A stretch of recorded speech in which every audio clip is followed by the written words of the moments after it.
here to answer your questions about classic minis, about life, about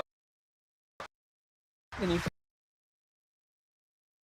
I think we're going to have a really good time tonight.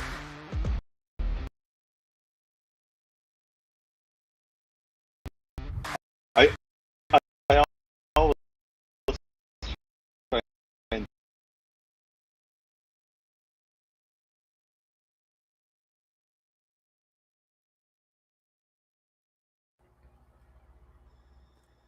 Hello, everybody. It looks like the intro was not running just right this morning, or this evening, I should say. So I decided let's just cut that off. Hello, everyone. Hello, everybody. Good to have everybody here this evening. Yeah, the intro was lagging this side too. So hey, best thing to do, just cut it. It's funny. Sometimes Restream, the service we use, works really, really great. But we upload these things ahead of time, and sometimes their servers. It must be a lot of people streaming tonight or something. But, yeah, totally. Well, it looks like we got a few people rolling in right now. Let's see who's in the chat so far. We've got Mr. William Murfitt, Dave Smith. Let's see, who else do we have? Hello. Adrian, Andrew, welcome.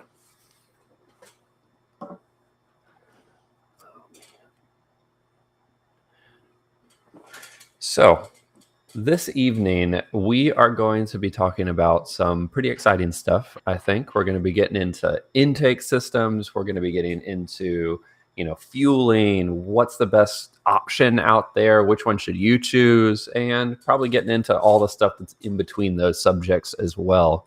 And as usual, taking your questions during our Q&A segment. So hopefully you guys got some.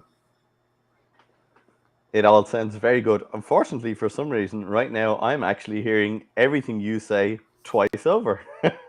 Really? So, yeah. Interesting. Very interesting. I'm literally just listening to you giving your intro just there now. And now okay. I'm listening to myself. This is interesting. I'm not sure why I'm lagging like this. Hang on now. I think Billy figured it out. There we go. Is that better? Oh, that is so much better. I wondered why you were giving me this blank stare like, what is that terrible noise? Oh man, that was horrendous. I was like, what the hell? Yeah, so yeah. Hello to everybody in the chat. Wow, they're all flying in. There's my favorite name ever in the chat. Hello, Colleen. Oh man, of course. Today is just the day of technical issues because as your sound got sorted out, my air compressor was like, you know what? I want to say some things too. And so it just kicked on in the background. That's why I muted myself just then. Today is a rough Sunday, y'all. Yeah, I was like for a second, wait now, Cole's audio's gone. He's just silently laughing. That's just how it is. I make the face, but nothing comes out. Oh yeah, today is going. My apologies, everybody, if I'm sneezing and snotting. I have a little bit of a cold on me. It's not COVID. I swear, I don't have COVID. But hey ho. I don't think you can catch it by the internet. Well, I mean, we'll put it to the test, because if you're sick, there's literally no other sickness you can get except COVID these days. COVID. So, yeah. Oh man. Oh, yeah. Oh, and we have Team Ballylock Classics as well in the chat. Welcome. Hello. Oh, good to see you. We've got quite a few YouTubers in here today. Adam Campion, William Murfitt. Hello. Yeah. Hello, William. Oh, I didn't see you pop in there. And I see Patrick Callahan's in there as well. Hi, Patrick. It's great. We get to see all these regular names now. It's really cool. It's lovely seeing all these regular people that pop into the chat. Thank you guys, everybody who showed up. I really was terrible at publicizing this week's live stream. I don't deserve all the content that I get. Yeah, get out of here. I'm going to kick you right now. I wouldn't blame you. I wouldn't blame you at all. But hey ho. Such is life. Do you want me to? Will I just? Yeah, just get out of here. Go and leave the dog. We want the dog. Yeah, Arkham's over here. Hey, dude, what's the story? He's like not participating at the moment. He probably will in a while, though. He's like sitting over there going, "Oh, not this again. Oh, we're not doing this. This is a weekly thing now. You never said this was going to happen all the time." Why is he just sitting there talking to that box, that weird box? Like he's just making noises and Yeah, normally he's singing at least, like, but this just talking to this box about rubbish and laughing, that's really worrying. yeah, that's way too much. Dad, no happiness allowed. Well, Oh. I think that we might as well just get straight into it. You Why not? want to kick it off today, or you want me to? Yeah, so I mean, you asked me there about a week or two ago, I think now, what will we talk about? And I said, you know what, we haven't talked about fueling, or if we have, it's always been like a little bit of a side comment or something like that.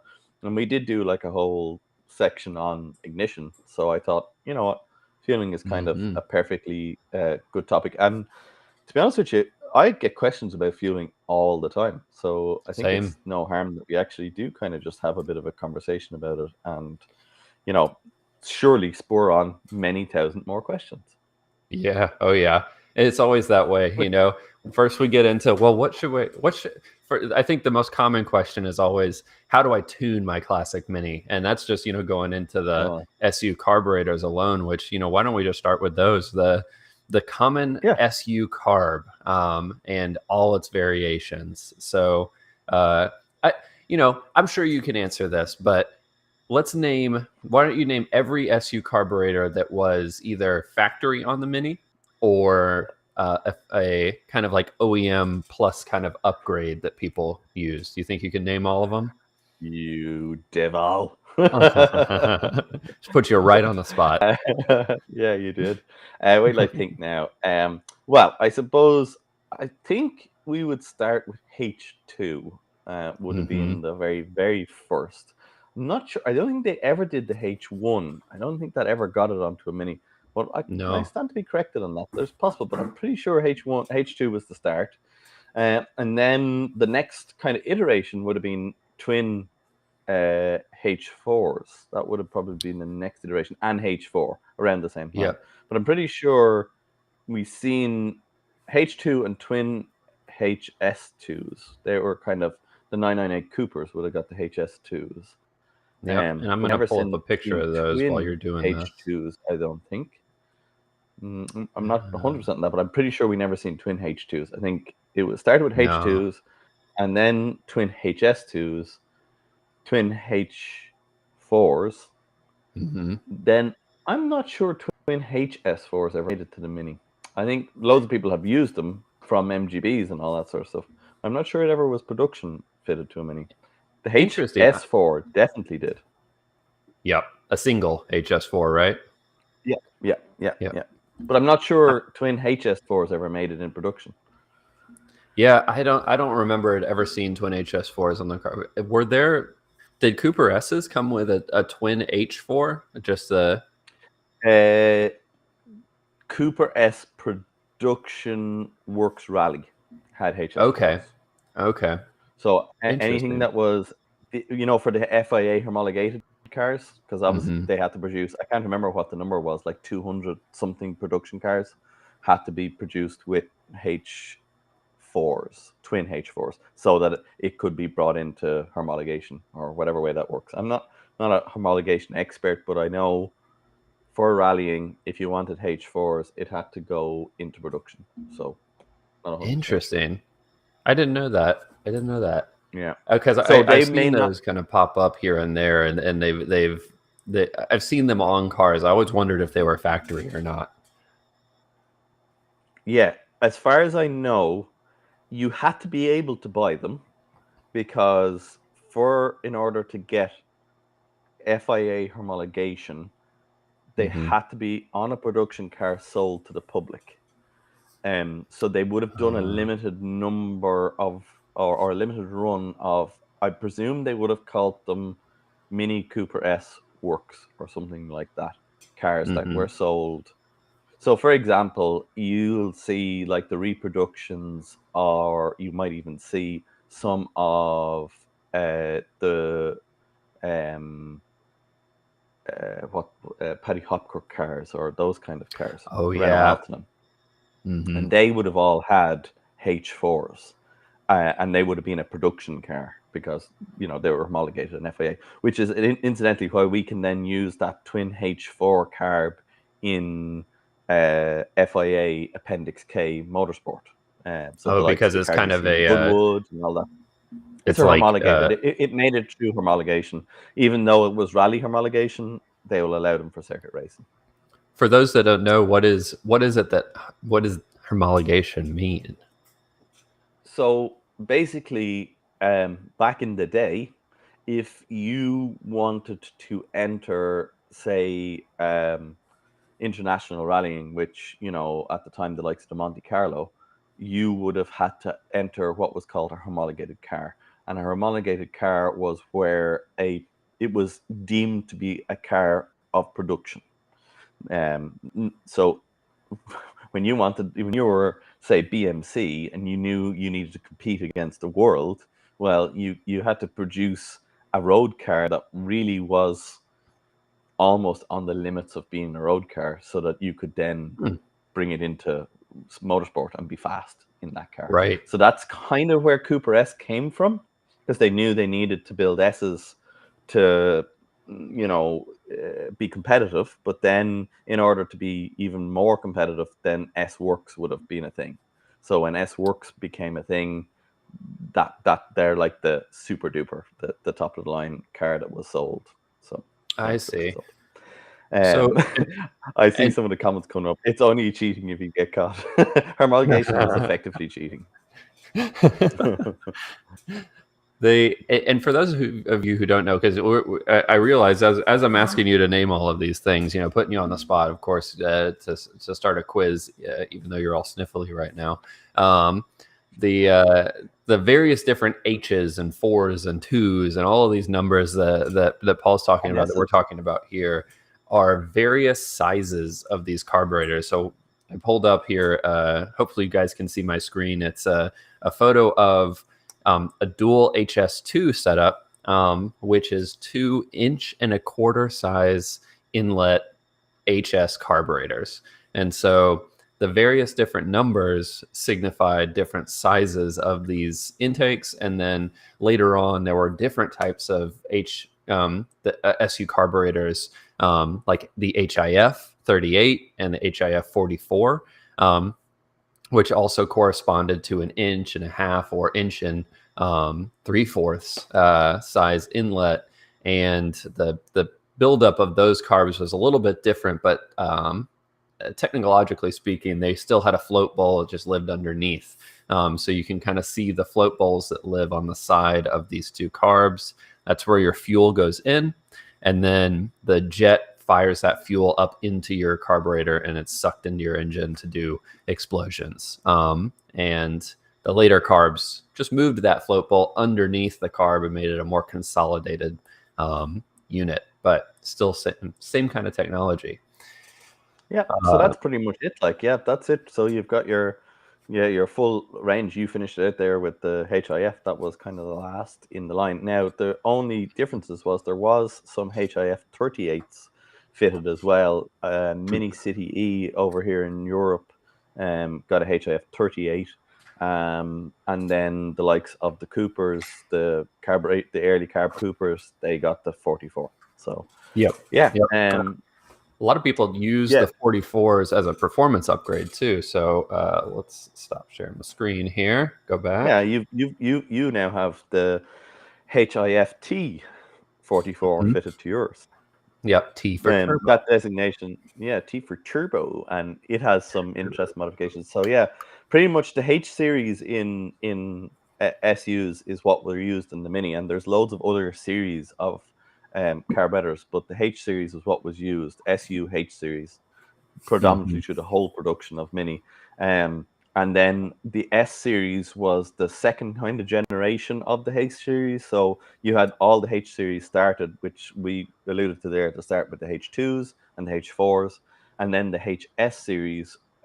Basically, they changed the way the choke linkages worked. They changed the airflow paths inside the carburetors, and they changed the lengths and dimensions, so how wide the carburetor was, and loads of other little tweaks and twists and stuff Little like that. But fiddly things. yeah, generally speaking, they were a big evolution, and then they pretty much didn't have another evolution until the HIF, which Yeah. was internal float bowl, which is what the IF stands for, which is integrating the float bowl inside the carburetor as opposed to having it on the edge.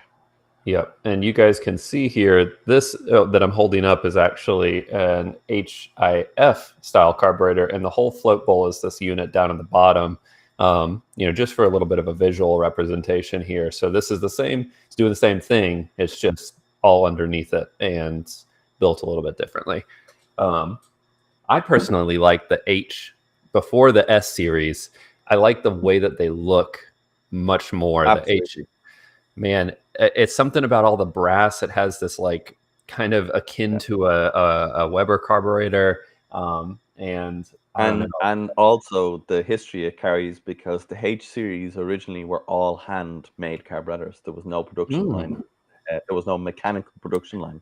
So everything in the wow. H series, now, not now, but any of the original production H series, if you could find a set that still exists. Incidentally, actually, the race Cooper S that we have in HRE, the one in our stable, the green one, it has an original set of H4s, which they have a beautiful story, which I might tell on a live one time when we go down and look at that car. They came from an Irish guy who bought them from the Works mini team in Dublin. So Wow. That's yeah, super cool. I'd like to see that. yeah, he passed them on to me when I was building that car, and the man has long since actually died. Well, he died 2 years ago now. But one of the very last conversations we had was him passing those carburetors on to me and letting me use them on that race car. So yeah, they have some nice history behind them. And any kind of H series originals all carry that kind of history with them. So Mm. especially if you can find twin early H series SUs. If you find original twin H series SUs, they were for a mini, and you can tell if they're for a mini or for another car, because the float bowls were a very specific angle on the H series for a mini. So you can actually trace the lineage back of those carburetors, and they will most definitely either have been sold as a race modification from one of the Works factories or fitted to a Works mini. So Wow. yeah, it's one of those few things where if you know your onions with carburetors, you can tell very quickly whether a Works car is actually originally really a Works car, or whether it's a knockoff, replica or whatever. That's really interesting. So the gentleman I'm doing this Cooper S rebuild for, he has a set of dual H4s, complete. They need some love. They're a little crusty, but um, I'd be curious to kind of do a little bit of research on Yeah, those. It would be really yeah. cool to put those on that Cooper S engine. Um, Yeah, uh, absolutely, absolutely. And it'd be nice to see the fact that that was an American car and some of the history behind it.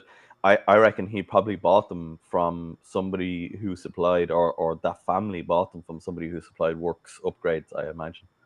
oh, It'd be maybe, interesting to hear maybe. the history behind them. I Yeah, would reckon his car probably originally came with twin H2s, I yeah. imagine.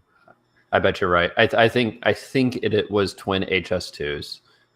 Yeah. Um, uh, Fairly Because certain. they were I think nearly all of the Coopers that went to the American market had that twin HS2s. Mm-hmm. Yep. That feels accurate. It actually looks like we have him here. Ahart's Classic Mini Garage. Just going to give a little plug here real quick. He's got a YouTube channel as well where you can follow the disassembly and repair Oh, of the brilliant. actual body, suspension, all that stuff. Because you guys know I'm doing the engine, but Mm. there's a whole car that goes with it. So if you want to follow the car's progress, head over and subscribe. He's got Oh, some well, at cool some stage content. we'll have to get him on here, and he can tell us all the history of the car and tell us all about the exploits, because that all sounds very interesting to me.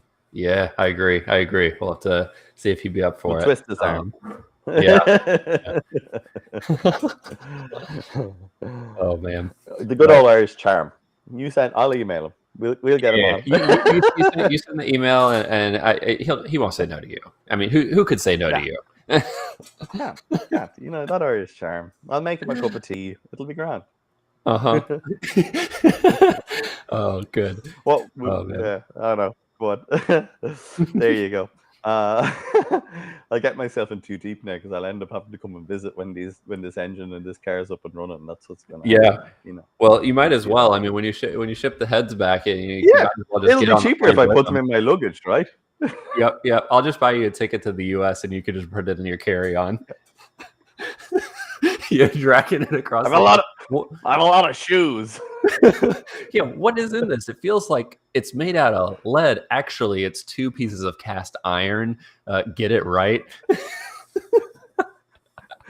Just like cut like the tops off pairs of boots, and stick them on as rocker covers. I'd be like, yeah, they're my platform boots. Yeah, my steel toe protection boots I need to wear on the airplane. I'm from Ireland. That's how we do it. Yeah, we do weird stuff here. It's no big deal. Safety first and all that. Oh man. Well, so Yeah.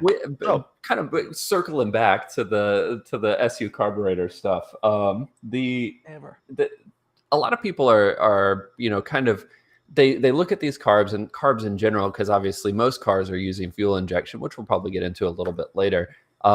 These old SU carburetors, people are looking at them and like, how in the hell do these things work? They feel like it's like witchcraft. What's going on? Needles. What's a jets? Like float bowls. All these things. Maybe we could run through just kind of like the anatomy of an SU carburetor real quick, and like, what does everything do on it? I'll hold it up as you talk about it, unless you have one over there. Yeah, not at all. The only thing I have is a beautiful dog. Don't have one. That's almost better. No, he's no SU today. He does know how they work, though. Yeah. Well, I mean, he hangs out with you, so it's not surprising. Yeah. They all know how they work. God love them. Yeah. So basically, on an SU, like the most traditional parts of an SU that you'll all probably recognize is that there's a valve which allows air in, which is the butterfly. So that's that guy there. Yeah. So that's traditional, and that basically is an on-off switch. So when you put your foot in the throttle, it opens that. And the only other thing then that you've got to get in there to make the engine run is fuel. And the British, in their phenomenal engineering cleverness, decided that they would make that fuel delivery system what they call infinitely variable. So we'll talk about Webers in a while, and Webers have jets in them, and those jets have orifices, which are holes, and they, depending on the size of that hole, that meters how much fuel can be let in with the air. That is very limited, because depending on what RPM the engine is at, it depends on how much fuel is going to get in. And at very low speed, the fuel is not going to get in very well, and at very high speed, it may not get in very well. So generally speaking, the likes of a Weber can only work very well at a very specific load and speed. Mm-hmm. The wonderful people who designed the SU, they said, well, we can make this much more complex, and we can not only vary how much the hole in the jet is. In other words, at low speed, the hole in the jet can be very, very small, and at high speed, the hole in the jet can be very, very large. But we will also change how open the carburetor actually is. Now, that's not to say the throttle valve decides how much air can get in and out, but the thing Cole is lifting up and down is the piston, and that changes how open the carburetor is. It's actually changing the venturi size. Mm-hmm. Now, without getting into trying to explain venturis to you, there's a absolutely epic YouTube channel called Smarter Every Day. Yes. And we've talked about Smarter Every Day. And if you guys don't know what a Venturi is, you head over to Smarter Every Day and check out his channel, and he has like the simplest, most easy to understand explanation of how carburation works that I have seen on the internet. And that's not under stating that at all. No, that is quite literally the best place to understand how the Venturi works, and how carburetors work on a technical and general level. Like it will follow and kind of help you understand it. And honestly, it will make tuning your SU carb considerably easier once you know what's going on. What's actually happening. Yeah. And the SU basically after that then just has that added layer that it can change the size of the Venturi, and it can also change the size of the fixed orifice. So in this stage, it's a variable orifice. So to be honest with you, it was the closest thing you could get to fuel injection mechanically, other than actually mechanical fuel injection, obviously. But the closest thing to it. And to be honest with you, I don't think enough credit is actually placed in the annals of history as to how phenomenally well engineered an SU carburetor is, because they nailed it with simplicity as well.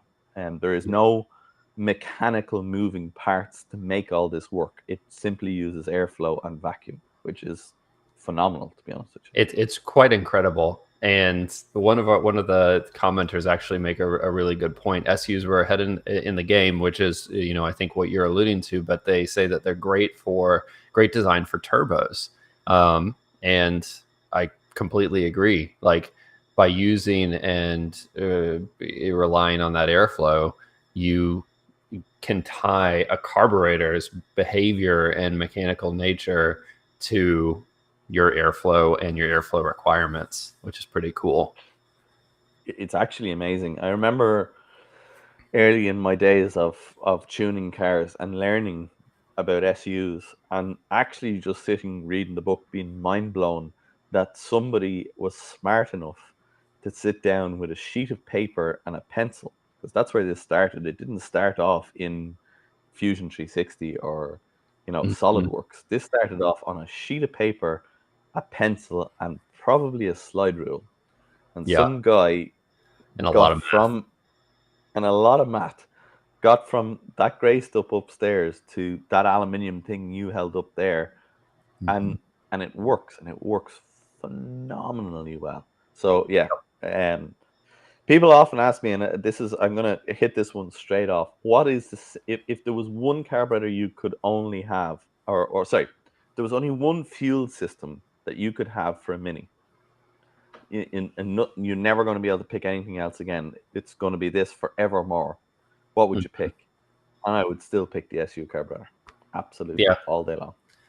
There's, you can go down these roads of complexity and like, sure, there are things now, fuel injection, that, arguably can deliver fuel in a more efficient and a good way. But to get to that point of it working really well, the amount of energy and time you have to put in is so much greater than a carburetor that gets you to a arguably very, very close to perfect behavior.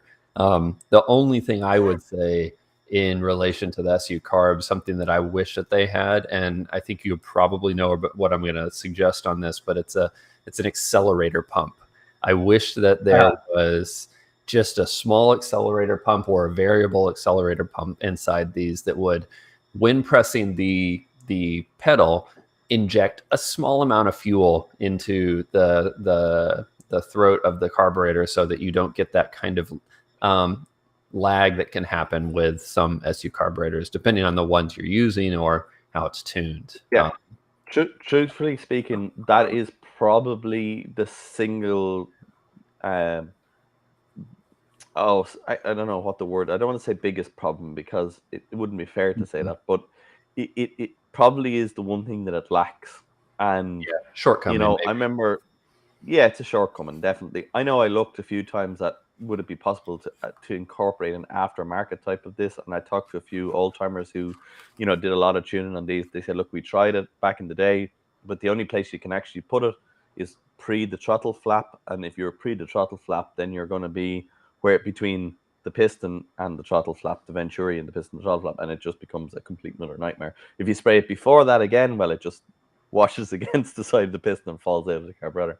So yeah, I think it was a technical impossibility. I don't know that they overlooked it. I don't know. I think it might have just been they looked at it and went, this is just not doable because of the particularity of the design. Because if you look at pretty much any other carburetor or any other style of carburetor, they all incorporate that throttle jack pump or the and SUs suffer in two places with this, as you said, when you jack the throttle open hard or in cold starting. One of the beautiful things if you've got a throttle pump is you can give the car 3 or 4 pumps of the throttle and get a shot of neat fuel down your intake, which is just magic for starting anything, other than a really mildly tuned engine. Like one of the things we have, I mentioned the race FIA Cooper we have. Like I literally have a canister full of petrol that's pumped up under pressure, and we open the bonnet and literally spray raw fuel down the carbs to start them, because they're nearly impossible to start on those SUs otherwise. You will get them to go, but you'll wind them and wind them and wind them and wind them and wind them before they'll fire. Yeah, that's part of the reason you'll see, something that these SUs also used, as well as the Webers. That was a manual choke. So while a choke is not the same as an accelerator pump, it can help alleviate a little bit of that behavior by forcing an over-rich mixture into your engine. Good Lord, couldn't think of the word engine there for a minute. Brain completely went out the window. And to help you get started in the cold and things like that. But even still, you're right. It doesn't solve for those cold or aggressively tuned engines that just need fuel and don't have it when you're turning it over. I seen a good one in their mini performance. Just put it in there. Reese Fish. The Reese Fish carburetor. I think it's very unfair to put the word carburetor after Reese Fish. I'd rather not familiar with these. The Reese Fish bucket would be a better explanation, I think, or the Reese Fish fuel dump, I think, would be another pretty accurate terminology. The Reese Fish carburetor. If you've got the David Vizard Chin the A series book, I presume. Have you? Yep. Yeah, it's up to the right there. Have a peruse through it there tonight when you're doing no more, and you'll see it. It's kind of in the first couple of pages of carburation. He talks. David Vizard talks a little bit about it. They were, excuse me, a carburetor of the late '60s, early '70s for tuning, and they have a very interesting design. But basically, they were effectively a valve that just turned fuel on or off. That's pretty much all they were. And air on or off, and the metering and measuring of this, not really a thing. Oh my God, that's great. But I'm being unfair to it. I am being unfair to it. But what were they running on? What vehicles were they? Did they ever? They were basically like an aftermarket carb you could buy to tune your car. Basically, that was the thing. I don't know if they were ever OE on anything. I'm not sure any manufacturer could ever manage to get them to work. OE, but yeah, they were an aftermarket OE minus thing. Yeah, OE minus, exactly. Oh, you've got an SU that works really well and meters fuel. Why don't you buy this? It's a Reese Fish. It'll just fuck fuel in. Oh man! You have a huge tank of fuel at the back of your house that you need to get rid of. Buy a Reese Fish carburetor. It will do that in a moment. Oh, that's great. Yeah, I imagine that was the adverts of the time. Yeah, I mean, it seems reasonable based on what you're telling me right now. Well, metering fuel is actually an interesting topic and something that we could probably dive into a little bit here. With the with the Sure. lifting of that flow, or the piston inside the carburetor, what's happening is it's lifting, allowing more air in, but it's also lifting up and changing how deep a needle is sitting into a jet. And so the needle they have various different profiles. So you might have one that's really fat up at the top and kind of narrows down and gets really small at the bottom, or stays pretty linear across them. Some of them are very dramatic, some of them are very linear and flat, but still all tapering down. And that is what's determining your mixture at various different RPMs. They call them steps on the needle. But as that needle is lifting, it's obviously smaller and smaller. So it's allowing more and more fuel to get past it out of that jet. The Venturi is sucking that fuel through, and it's going into your engine to deliver power. And that's something pretty cool about the SU carburetors is, I guess it's a cool and not cool if you don't have a lot of needles hanging around and you're trying to tune your car. But, Yeah. it's pretty neat. I mean, one of the lovely beauties I think about that, for tuning, is if you actually get the hang of it, you can pretty much just get a really lean needle, like the old AAA needle or one of those. And Mhm. pretty much then after that, you can. I'm not going to say it's easy, because it definitely is not easy. It requires Mhm. phenomenal amount of patience and skill, but you can basically make any jet you want with a really lean needle and Yeah. some time and some sandpaper, which was another kind of cool thing. Whereas and this kind of goes back to why would I pick an SU over all the other ones? I mean, if you going to buy a Weber, you got to buy all of the jets and all of the metering components, because I mean, you could make them, but like you would need to buy a very specific set of micro drills and be Yep. really, Which I did really do good at this. using them. Oh Yeah. yeah, you went down this Yeah. road. God love you. Yeah. With the supercharger. Um, oh We'll get into it when we get to the Weber stuff. yeah, Yeah. Yeah. yeah. So yeah, you kind of on SUs. Yeah, that is the joy. However, honestly, I'm with you. With a very simple selection of needles, and generally speaking, what I try and tell everybody to do is to find the baseline needle, which you can find on Cole's website. Little plug for yourself. He's got I'll a go ahead and put needle this in comparison chart. Stick that in there. I literally use, by the way, that a couple of times every month. Um, Anytime I'm offering advice to people, I always, because I'll say, "Oh, what needle have you got right now?" And they'll tell me, and I'll whip open my laptop, go into your needle chart, put the needle they have in, and then pick out one leaner and one richer from there, and Thanks yeah, for the plug.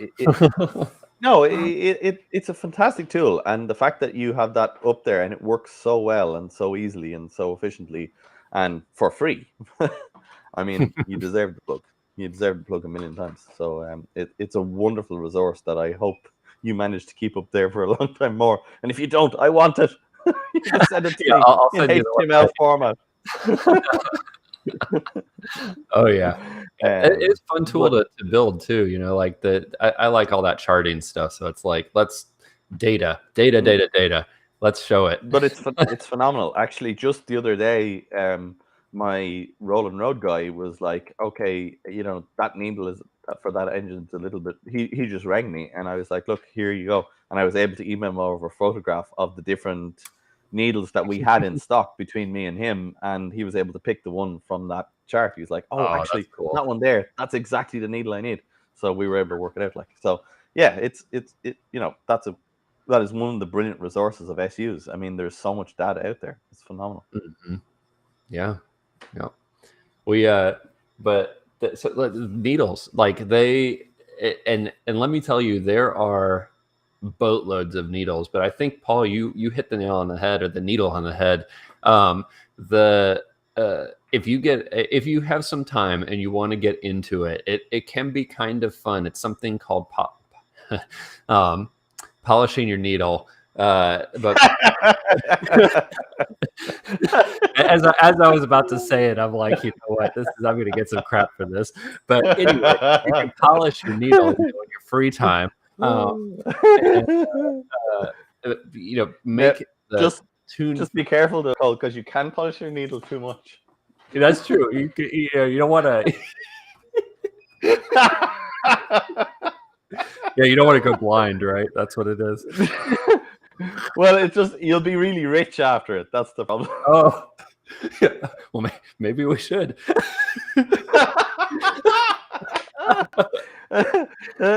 Colleen Gentry left the chat. Yeah, she's literally posted a comment. Eek. Oh man, but yeah, yes.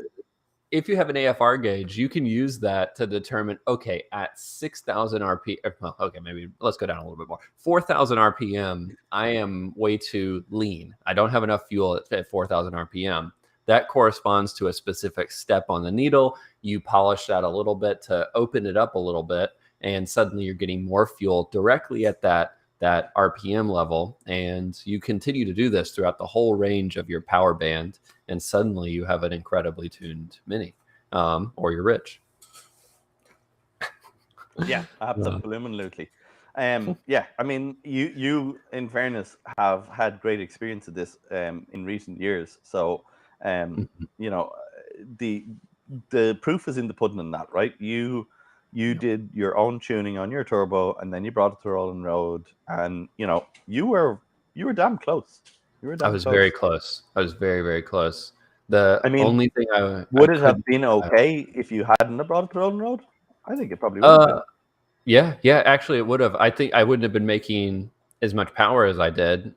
But after sending it there, getting that reassurance, getting that measurable data is very, very cool. And I learned some really interesting information yesterday, actually, on my way up to Virginia about that tune. So my Rolling Road guy is he does Rolling Roads for a lot of my friends who race cars. And we were talking, and he actually turned up the boost a little bit more than 15. We kind of talked about it beforehand, so he didn't do this without my permission or anything. And apparently at some of the higher boost levels, we were getting close to 190 horsepower. Yeah, which is pretty crazy. Obviously, I did not want to keep it at those levels. We ended up stabilizing at 15 PSI, but pretty cool knowing that. Did he mention how fueling was up there? It was... Yeah, it stuck around 11 on the AFR gauge, so it was kind of rich, but nice and cold. Yeah, except for melting the oil pressure gauge line. But aside from that, yes, it kept it very cold. I would have loved to see what the exhaust gas temperature was right then. I would have loved to have seen at that horsepower. Yeah, 400 million would probably be the temperature. I'd say, yeah. I always, I remember years and years ago going to a turbo drag meet where there was a couple of guys running pretty spicy turbo cars. Not necessarily a Mini, but there was one Mini there that was, just slightly north of 200 horsepower. And I remember he did a run. I can't even remember actually what the time was, but kind of irrelevant. It was fast. And when he came back in, we were like, dude, your bonnet. And he was like, what? And he had a carbon fiber bonnet on the car, and it was like completely, there was a hole melted in the carbon fiber bonnet completely the shape of the exhaust manifold. Holy crap. So what was the temperatures inside there? Yeah, a few degrees hotter than hell. Yeah, I think so. Yeah. The surface of the sun around there somewhere, I imagine. There's an old school guy I talked to over the years. He was an ex I can't remember the category now. They used to race turbo minis. Oh no, Metro turbos. Oh bloody hell! I cannot think. They had the kind of works Metro turbo engine in them. Oh man, I cannot think what the name of that genre of racing is. It's like there's a specific name because they like have a head gasket specifically made for them with like firing rings and all that. Somebody might pop it up in the chat for me because it's not coming to me right now. But yeah, they were racing in this particular category, and they had a battle with another car. I can't remember whether it was like an open track event or something like that, but they were racing this car, this turbo Metro. My God, words going like me. They were racing this turbo Metro, and they had been like stuck up the backside. Group A, thank you very much, Mini Performance. Group A turbo Metro Group A. They were turbocharged, but he'd been stuck right up the backside of this. I can't remember what it was. It was like a Ford Sierra Cosworth or something like that, and he came back in for like he pitted. That's what it was because there was smoke inside the car, and he was like, we can't find where the smoke is coming from, and like the pit crew were looking around, and then they realized that the smoke was coming from the dash, which was on fire because so much heat had come through the bulkhead. It turned the bulkhead red, and it had ignited the dash and set the dash of the car on fire. Oh my God. That's incredible. The dash was literally melting down the back of the bulkhead. Like the engine's not on fire, but there's smoke everywhere. What's happening? Everywhere. The whole inside of the car was full of smoke. Yeah, the dash was melting down. Oh my God. But Mini Performance asked Heli Racing. No, but I think it was some of the guys from the Isle of Man, the Manx racing team. I think that's who it was. It was those guys I was talking to. I'm pretty sure it was the Manx guys, and they were telling me this story. It was at Goodwood in one of the revival meetings, and we got talking at this bar one night, and the guy was like, "Oh, I used to race," the usual story, and this guy was blah, blah, blah. Anyway, so I don't know. I can't corroborate the story, but it sounded very plausible to me. Oh, well, I can tell you it does get hot, like without a doubt. The whole engine, everything, the side mount exhaust manifold, like all of it definitely gets hot. It's something that I'm probably going to have to battle with in the summer.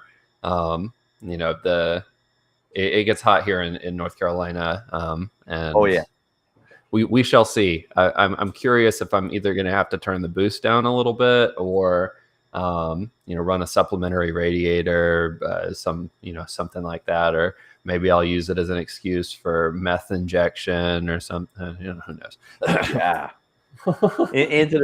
into your carburetor. Yeah. Just right into it. Yeah, not into the air vent of the car. No. No. No, I don't need to cool my. I can stay hot. I don't mind being hot. I'll just take the glass panels out of the Mark I doors so that I get more air. Yeah, will be good. Just cut the whole door top off and make them like barn doors. Oh yeah, perfect. A buddy of mine here actually has an early Mark I. The guy I actually went up to Virginia with yesterday, and he has spin-on like hand knob things on the bottom rail of the Mark I windows. And so he unscrews those, and the whole rail just pops out for the summer. And so, whoa, it's nice. Super clever, super neat. He did it. He's had the car since he was in high school, and like, I'm like, oh man, I should do that. I should do that. I love it. How awesome that he has the car since he was in high school. That's really, really cool. Yeah, his dad was a British car mechanic. Him growing up, he's a little bit older than me.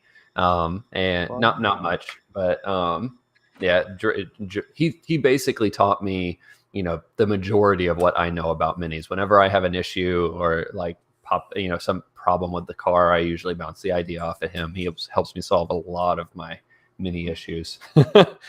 Oh man, so. That's an epic story. That's really cool. Yeah.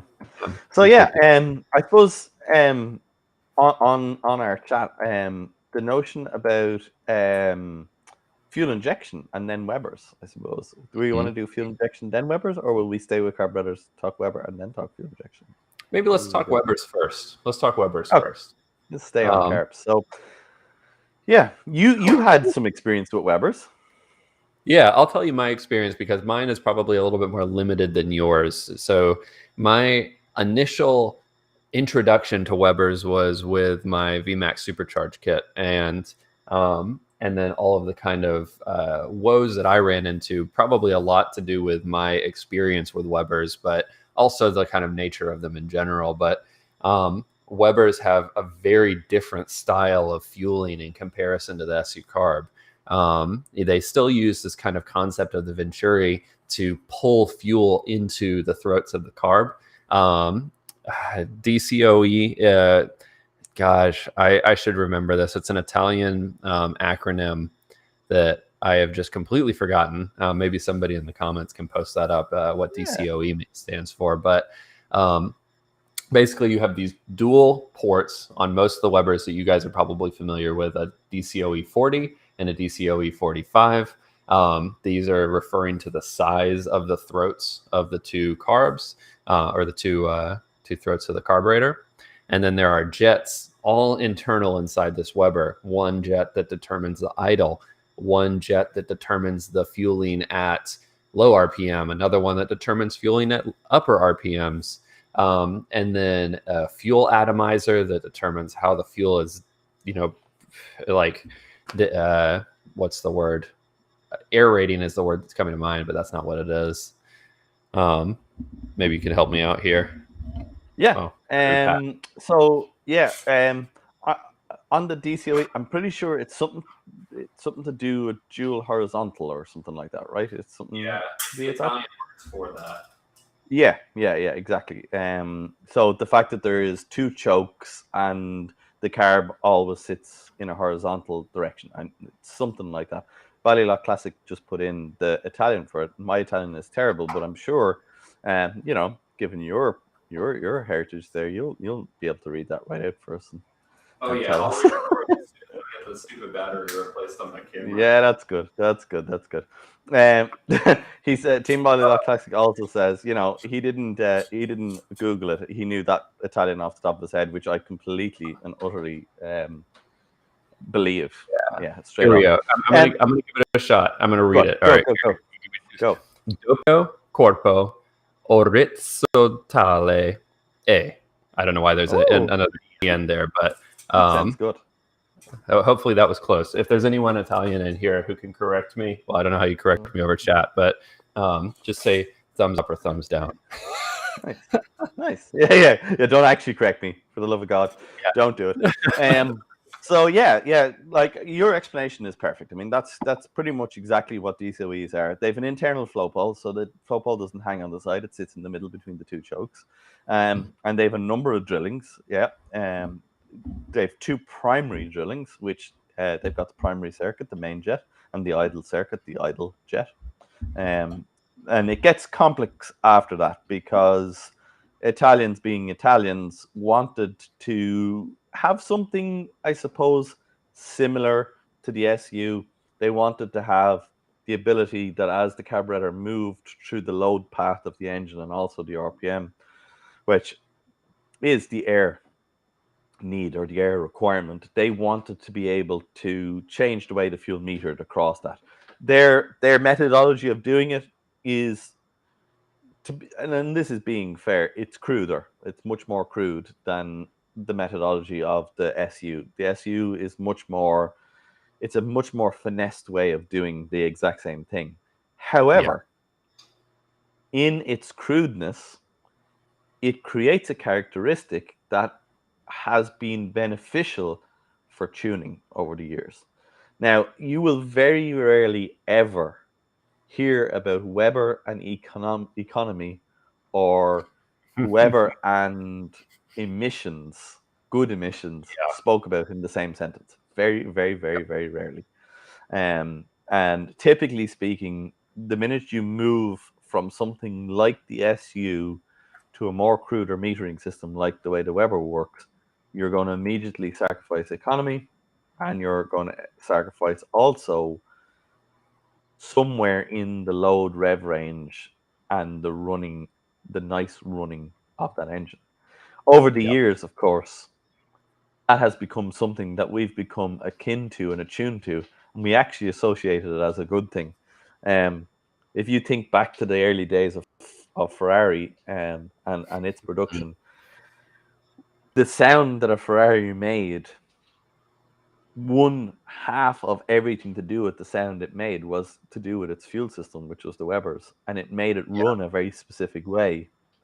And if you were born in the time before Ferrari and then grew into Ferrari, this sound you just associated with Ferrari. You just associated with power and prestige and and beauty that Ferrari had.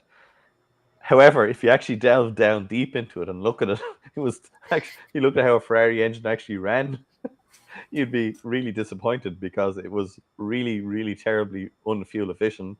Yep. It was forever fouling its spark plugs and drove horribly at every point other than one sweet spot, which was, somewhere between 5,500 and 7,000 RPM. So, if you put that down on paper, you'd be like, we'll never sell this car. Yeah. This is crazy. This is ridiculous.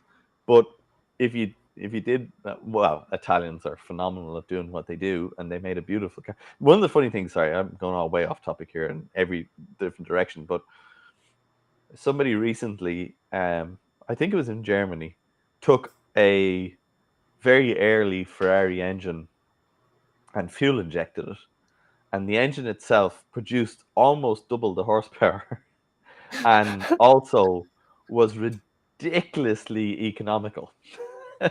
Really? So, yeah, like ridiculously, because the engineering in the actual engine itself was phenomenal. The engine itself was really a brilliant piece of engineering, and was Here. was capable of burning fuel phenomenally well. But the fuel delivery system that they used, not so much. But Oh, there you go. yeah. So Ebert, yeah.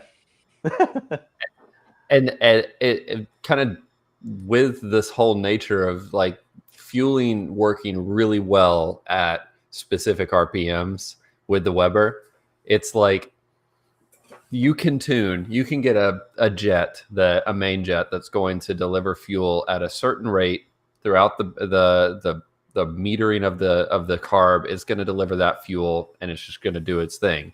But as a result, you're starting to lose out in other portions of that power band. And that was something I ran into with the VMAX kit. Like, I could not get this car to run well at lower RPMs. Once you got into that Yeah. power, and once you got into moving, it was like perfect. You could get fueling good. It would still be a little rich, but overall, it would do its thing. With the lower RPMs, that I got even deep down, and Stuart, bless his heart, like he was on WhatsApp with me for hours and hours working through this stuff. I cannot say enough Yeah, good William. stuff about him.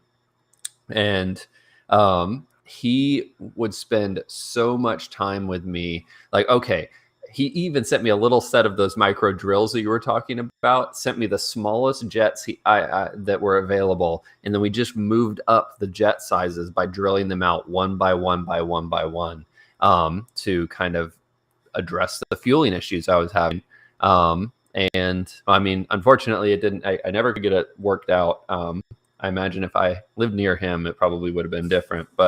Um, but that's kind of the nature of Weber. To be honest with you, I think you hit the nail on the head. I mean, people come to me all the time, in the last 15 years, and they will have like their Weber carbureted Mini and say, this just it doesn't pull well here, it doesn't pull well there, or it stutters here, it stammers there.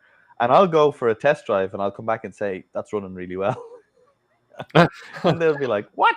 What do you mean it's running really well? And I was like, that's as well as that's going to run.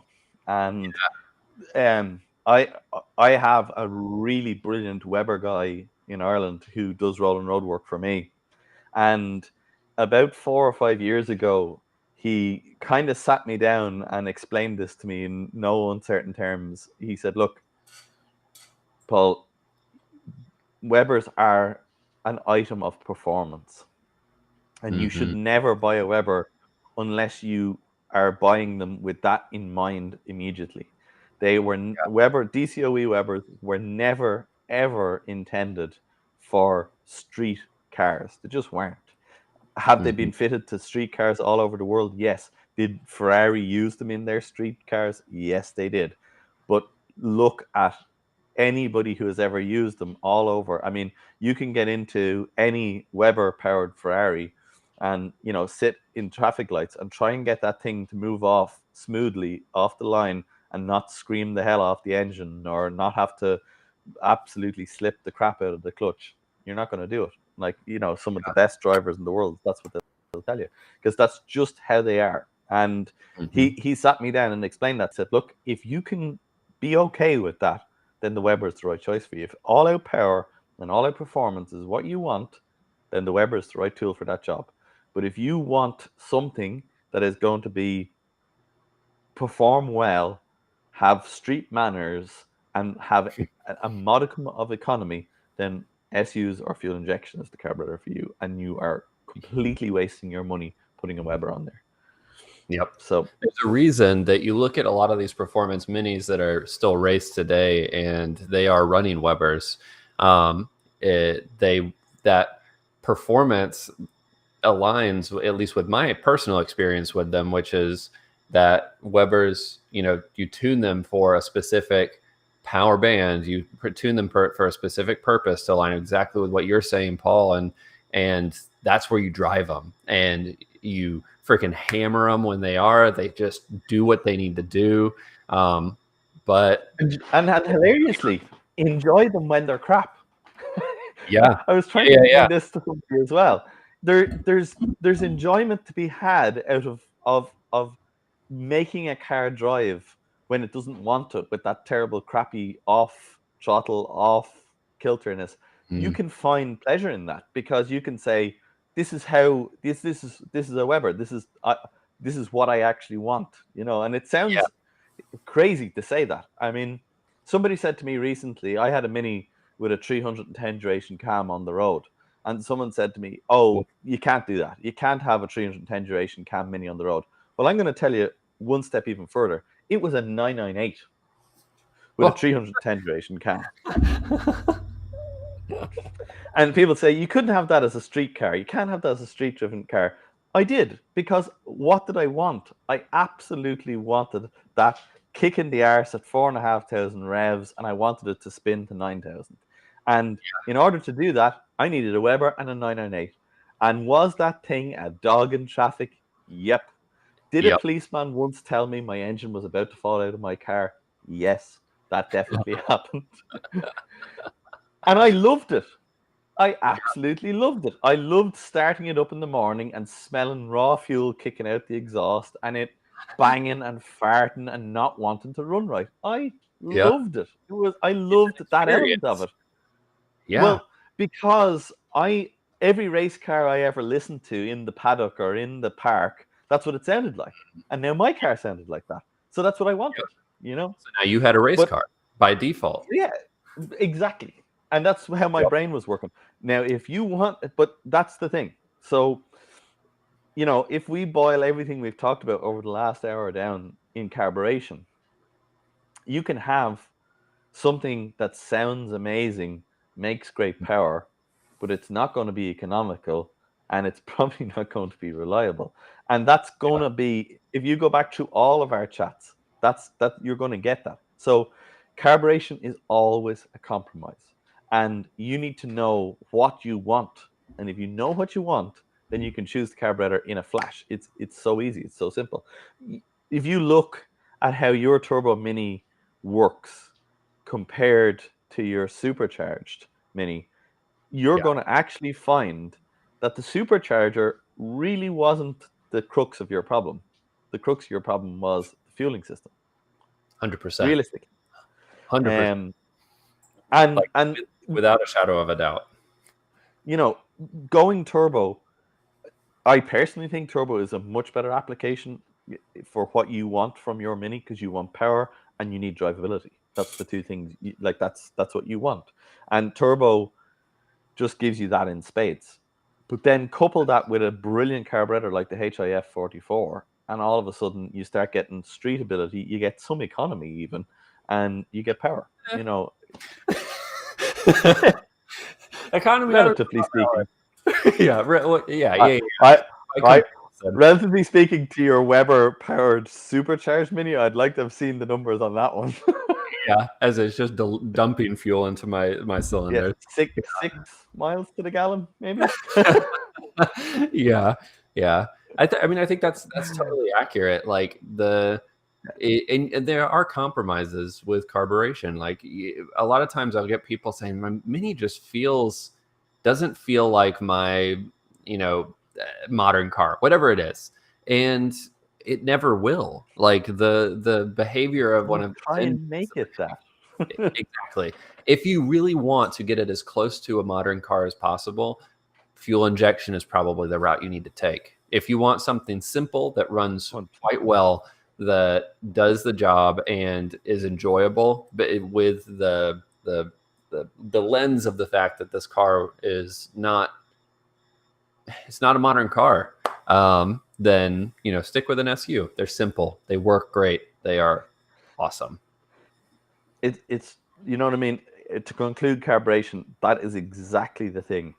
If you if you are buying a Mini, ask yourself, or you have a Mini and you're tuning it, ask yourself the question, what is a Mini to you? And Mm. if it is the form, if it is that box with wheels on the corner and those quirky door handles and those funny windows and all of that, then and only then can you make the decision that a fuel injected engine is probably actually the way you want to go, because you care about what your car looks like. You don't care about the sound it makes or how the engine runs or what it is. But if you're somebody who says, oh, a Mini is quintessentially that car that burbles up the road and sounds a bit weird when it's cold and blah blah blah blah blah, all of those things that we quintessentially associate with carburation, then you've got to think that's the way you want to go. Like a very good friend of mine recently sold his 1970s carbureted Mini and bought an MPI. One of the, I don't know, did MPIs ever make it to the States? I don't think they did. They didn't. The fuel No. injected ones. No. So he bought one of these MPIs and he was like, it's great. It starts right up and it looks exactly like a Mini and blah, blah, blah, blah, blah. But, it's missing something. And I said, it's missing exactly that character. It's missing the character you associate with a Mini. And then when he realized that, yes, that burble and that induction noise and all of that was character that he associated with a Mini and was losing that in fuel injection, then he realized, what it is. And I think there's so many people that do that the other way around, that they take a Mini that runs really nicely and they tune the crap out of it because they hear about everyone tuning their Mini, and then they realize this isn't what I want. This is horrible. It's I not want nice to drive, and right. it runs really noisy. And I brought it to the tuner, and he told me that's about as good as it's going to run. You're like, what? Yeah, Yeah, exactly. but then that is a great argument for we're kind of like making fuel injection out to be like almost a neutering of the car, which isn't necessarily always the No, case. I think that the MPI SPI setups were more about the reliability of the engine and kind of getting you down the road in a Mini, but modern fuel injection systems used by quite a few different people are really quite cool. With the Mini, you're still kind of looking at something called throttle body based fuel injection. Up until now, there's been a few things in development. I still don't think that they're out yet, but you don't have direct fuel injection, which would be firing fuel directly into the cylinders. So you have something called throttle body fuel injection, where you have an injector that sits where the carburetor used to sit, in most cases, and that is controlled by an ECU, a computer. You have a higher fuel pressure coming from your tank in the back with a return, so that excess pressure can be pushed off, and that goes back into your tank. So you have this kind of circulating thing happening.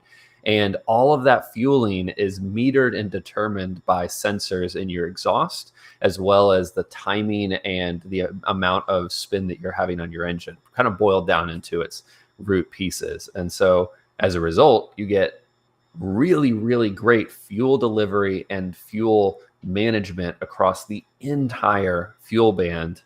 But you forego a lot of the kind of quirks of the Mini in favor of making this engine run as absolutely perfect as it possibly can, which is kind of like that Ferrari you were talking about earlier. They swap it over to fuel injection, double the power, super efficient, same thing.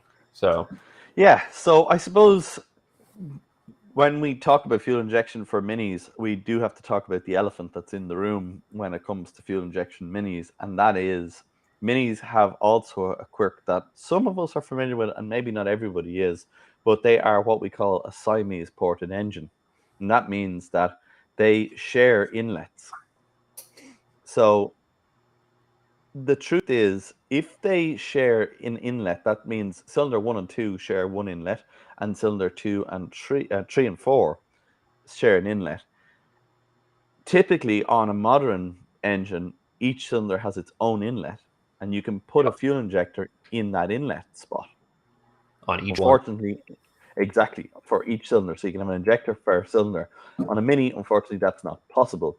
So you have to have one injector for two cylinders, which affects a thing called the duty cycle of the injector. In other words, how long that injector is on versus being off.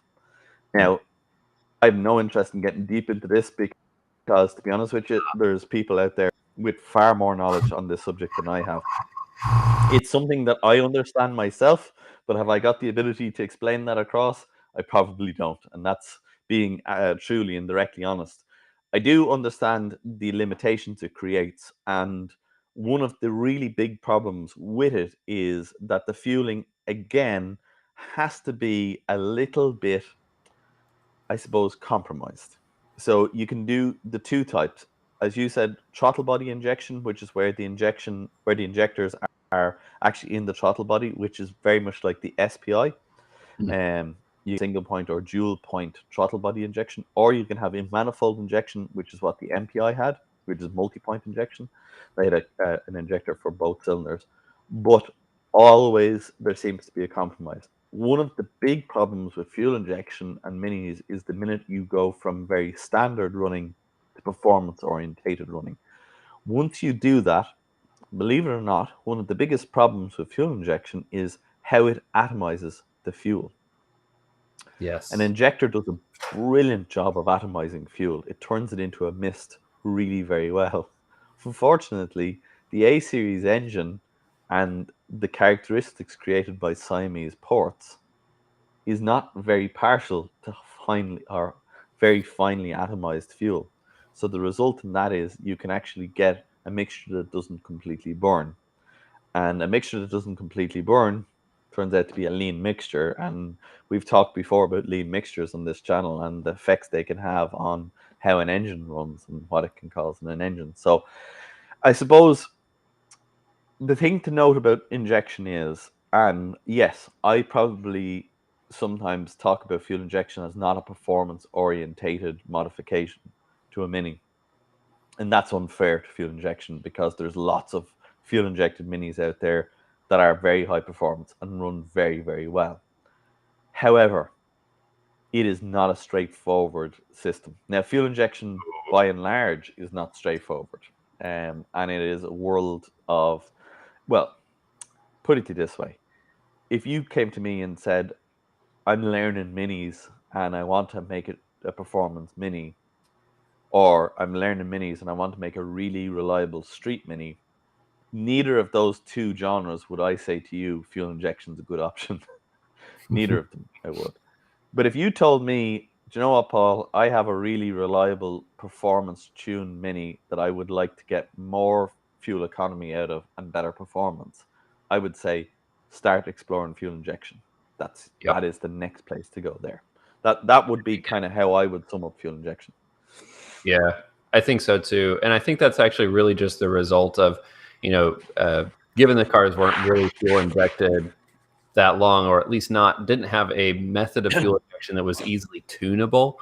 You don't have a lot of options for fuel injection, but aside from going a very custom route, there are companies out there like Specialist Components that have an ECU tune and an ECU and the kit that you can buy, but there aren't many others out there that are doing this, and as a result, I think there's room to grow in the pre-built kit world, or go down the route big of time.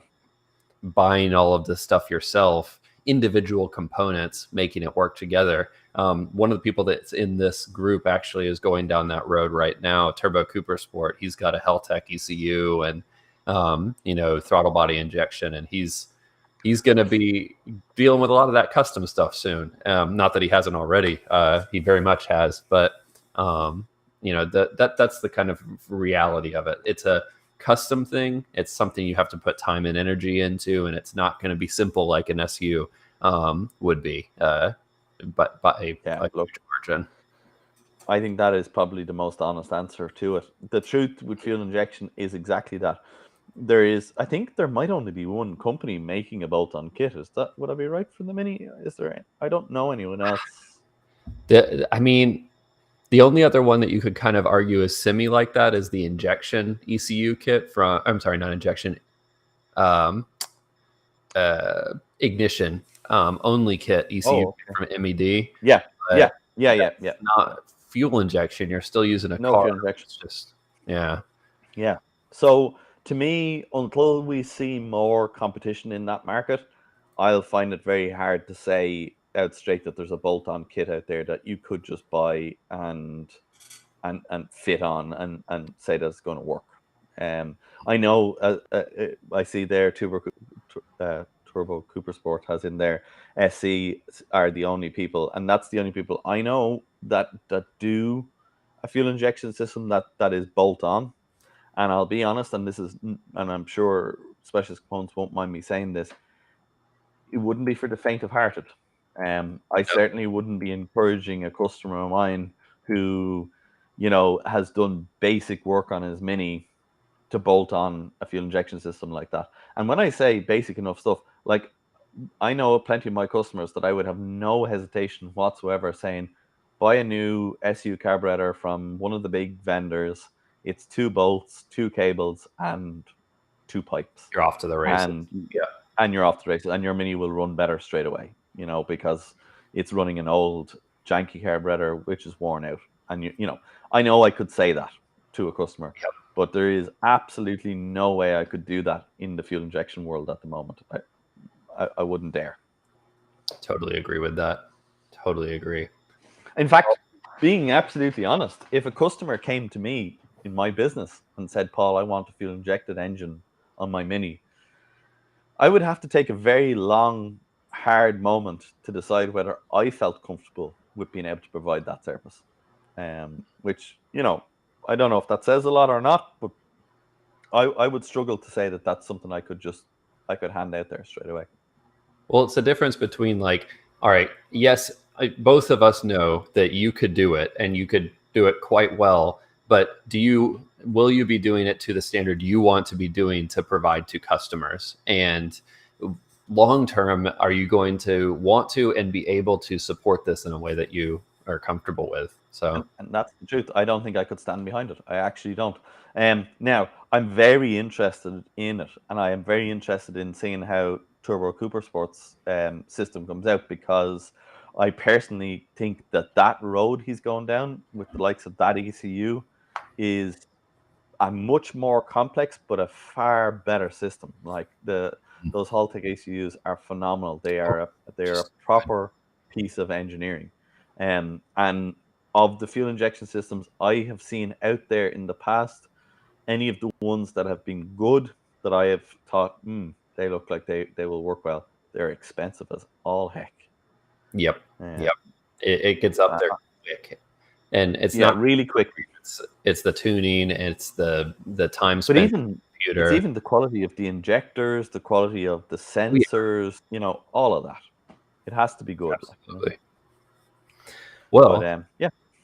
So it looks like I think that we've actually been talking about this intake and stuff system for intake systems for a little bit now, and we have a few people who wanted to ask us some questions, and I think now is a Okay, perfect time to move into the Q&A segment. let's So do it. for those of you who haven't been here before for Q&A, we do this for the last portion of the chat, and just to kind of give you guys all the info, we are going to do our best to answer every question that comes in. Sometimes we get quite a lot of questions, and so the way that we divide this up is if you put in a super chat, those questions are guaranteed an answer. And we appreciate that. That helps us support these live chats and live streams in the future. But as I said, we're going to do our best to answer every question that comes in. And with that, let's move into the Q&A. Yeah, absolutely. I agree. I have been watching the chat kind of rolling by here, and it has absolutely been busy as all heck, which is great. I love to see that. In fact, I think we hit the first 100 messages in like 30 minutes into the video, which is interesting. So thank you very much, everybody who has joined in. And as I said, you do seem to be yeah, you're really keen on this topic. So we might have to revisit it maybe again and go a bit deeper maybe the next time. Yeah, And maybe talk, pick one of them. we might, And dive deeper. yeah, let's do one and go deeper and deeper. Yeah, absolutely. As Cole said, yeah, we're going to do our best to answer all these questions. But yeah, I did see somebody there said, "What super chat?" Super chat, you'll see it as a button beside your normal chat button, and it allows you to donate to this live stream, and you can donate a small amount of money. It's a $sign, yes, exactly. And it allows you to donate a small amount of money, which helps us. In fairness, myself and Cole, not trying to bandy this one around or anything, but it is fair to say it. We both fund the Restream software that allows us to be here, which, believe it or not, guys, is not cheap. And we've been putting all the super chats that we get towards being able to fund another year of it. So we do really greatly appreciate it. Yep, absolutely. There's a question that just rolled in from Mini Performance. This one's good. Alex Hart asks, can a Mini Cooper run on diesel? And if you don't know, there's a little backstory to this. He was hanging out with Mr. Alex Toon and filled up one of his minis with diesel by mistake because the diesel nozzle apparently fit in there. I'm going to go with no. A Mini cannot run on diesel well. There was the E-Series engine, though, which I believe was an A-Series engine with a fuel injection head or diesel cylinder head on it. So. That's interesting. Did the head just like come straight up against the pistons? I mean, that seems like a lot of compression for an A-Series, says the guy with 15. I reckon. Yeah, I reckon there was some interesting lumps of metal in there as pistons. All right, I don't think it ever made it into the mini. I can't imagine why. A diesel mini. There's a few people, in fairness, who have toyed with it. I've seen a few of them over the years, but I haven't seen anyone that I would say is OE standard. No. But yeah. Mr. Alrighty. Mini Garage has a good one too. What would be the best SU carb on a Mini to autocross? I have an opinion, but I think I want to reserve my opinion and hear what you have to say on this one. I'm real curious. All right, I'm going to say, are we talking about carburation only, is it? Yes, yeah. Mm-hmm. I would say if it's carburation only, I would go SU for autocross. Mm-hmm. And the reason why, my understanding of autocross from the Irish perspective, is that it is on very loose surfaces, and trying to modulate the throttle to keep traction all the time, I personally would see an SU working much better in that world than a Weber, because Webers are very on or off, and they don't like rapid throttle modulation. In other words, coming on and off the throttle quickly. They don't like that. I think I would agree with that. And to piggyback, I would probably say of the SU carburetors, I'd probably want to run like a dual HS2, something like that, where you have a more even distribution of fuel and those smaller throats on the throttles to kind I of would. keep the power and keep the it keep kind of get rid of the, not totally, but kind of take away some of the issues you have with the lack of an accelerator pump. So those smaller inlets with fuel being delivered a little bit more quickly to those different Siamese ports, lets you have that power lower in the RPM range, which I think would be beneficial in an autocross environment. Yeah, I completely agree. That twin HS2s would work really, really well. Or, um, arguably speaking, the HIF 44 could work very well there as well. But I think you would probably have a little more top end from the twin HS2s than you would from the HIF 44. So, yeah, I would be inclined to say that. Yeah, I would agree. I would agree. That's if I was building an autocross car and that's what I could have, then that's what I would go with. Obviously, Nice. regulations Nice. might affect it. Yeah, rules around the grouping. Luckily, in the Yeah, U.S., a lot of the autocross stuff that happens here is not. They don't have a lot of the kind of like very very specific historic race classes, especially around a yeah, yeah, mini. yeah, Normally, they're just like, oh, that's an old car. You do whatever you want, but you're in the old car class. Okay, yeah. well, guys, Cheers, thanks, dudes. thanks. Uh, Oh, People are well, asking what the doggo's name is. That's Arkham. oh yes, very cute pup. You Arkham, have a T-shirt too Arkham, available with. Arkham has his own T-shirt. He does, yeah. He knows his name too, don't you, dude? You saying hello to the camera? It's up there. It's If like it made the, if I kind could make the camera make the sound of a bird, he would look directly at all of you. of. That's great. Yeah, he has a bit of a thing for birds, don't you? Yeah, So, he's just gonna hey go to sleep guys, now. this is from JT Clark, and I'm Okay. going to throw it up on the screen here. Hey guys, would you recommend a Mini as a first car, and which year would you say to go for? Um, I'm happy to start this one. Yeah, Uh, go. okay, so I would say that I think if you like working on a car, if you want to learn how to, fix things, keep things running, maintain cars, I think a Mini is a really, really great first car. If you're not really into getting your hands dirty and kind of tinkering on stuff, I don't know that it's the right choice. And with the caveat that it's not going to be like owning a modern car. It's most, you're going to have periods of time where you're going to get in, it's just going to go, you're going to have a great time. But there are going to be periods where you're just, dang it, the ball joints have gone bad. Dang it, the wheel bearings are bad. I need to replace those. And those intervals come a little bit more frequently than a modern car would.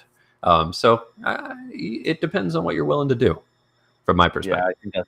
I think that's a good one. Look, I anybody, I'm gonna wonder what your age range is. I mean, if you're a young uh, car enthusiast, I'm like, go for it. Get a Mini and learn like we did. I started with a Mini.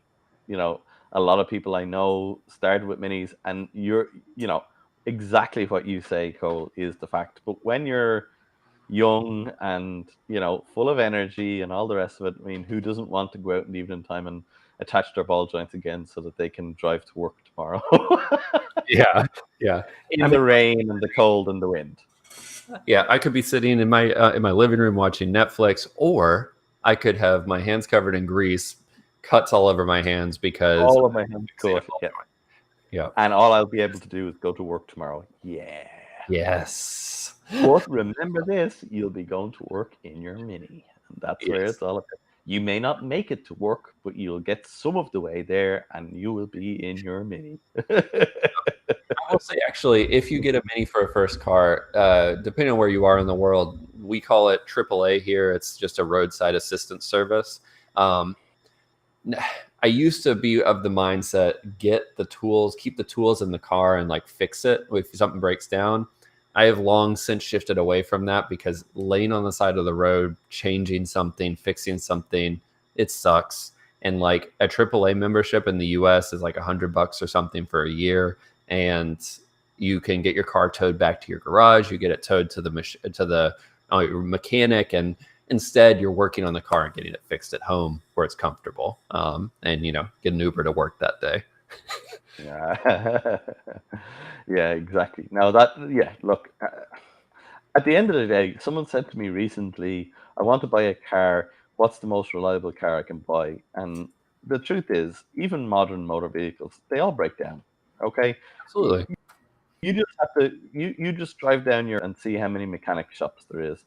If there's a bunch of mechanic shops, that's because they're in business. And the only reason they're in business is because it's fixing cars, right?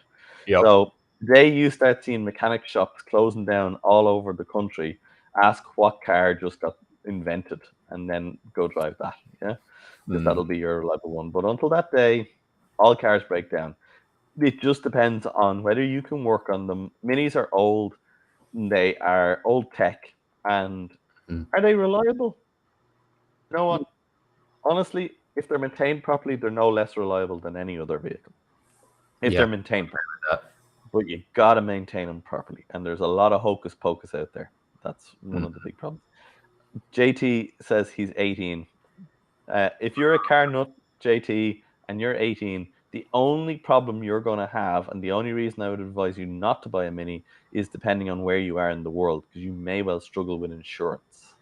Good. A lot of Very, very good. people around insurance don't like really old cars for insurance on young guys.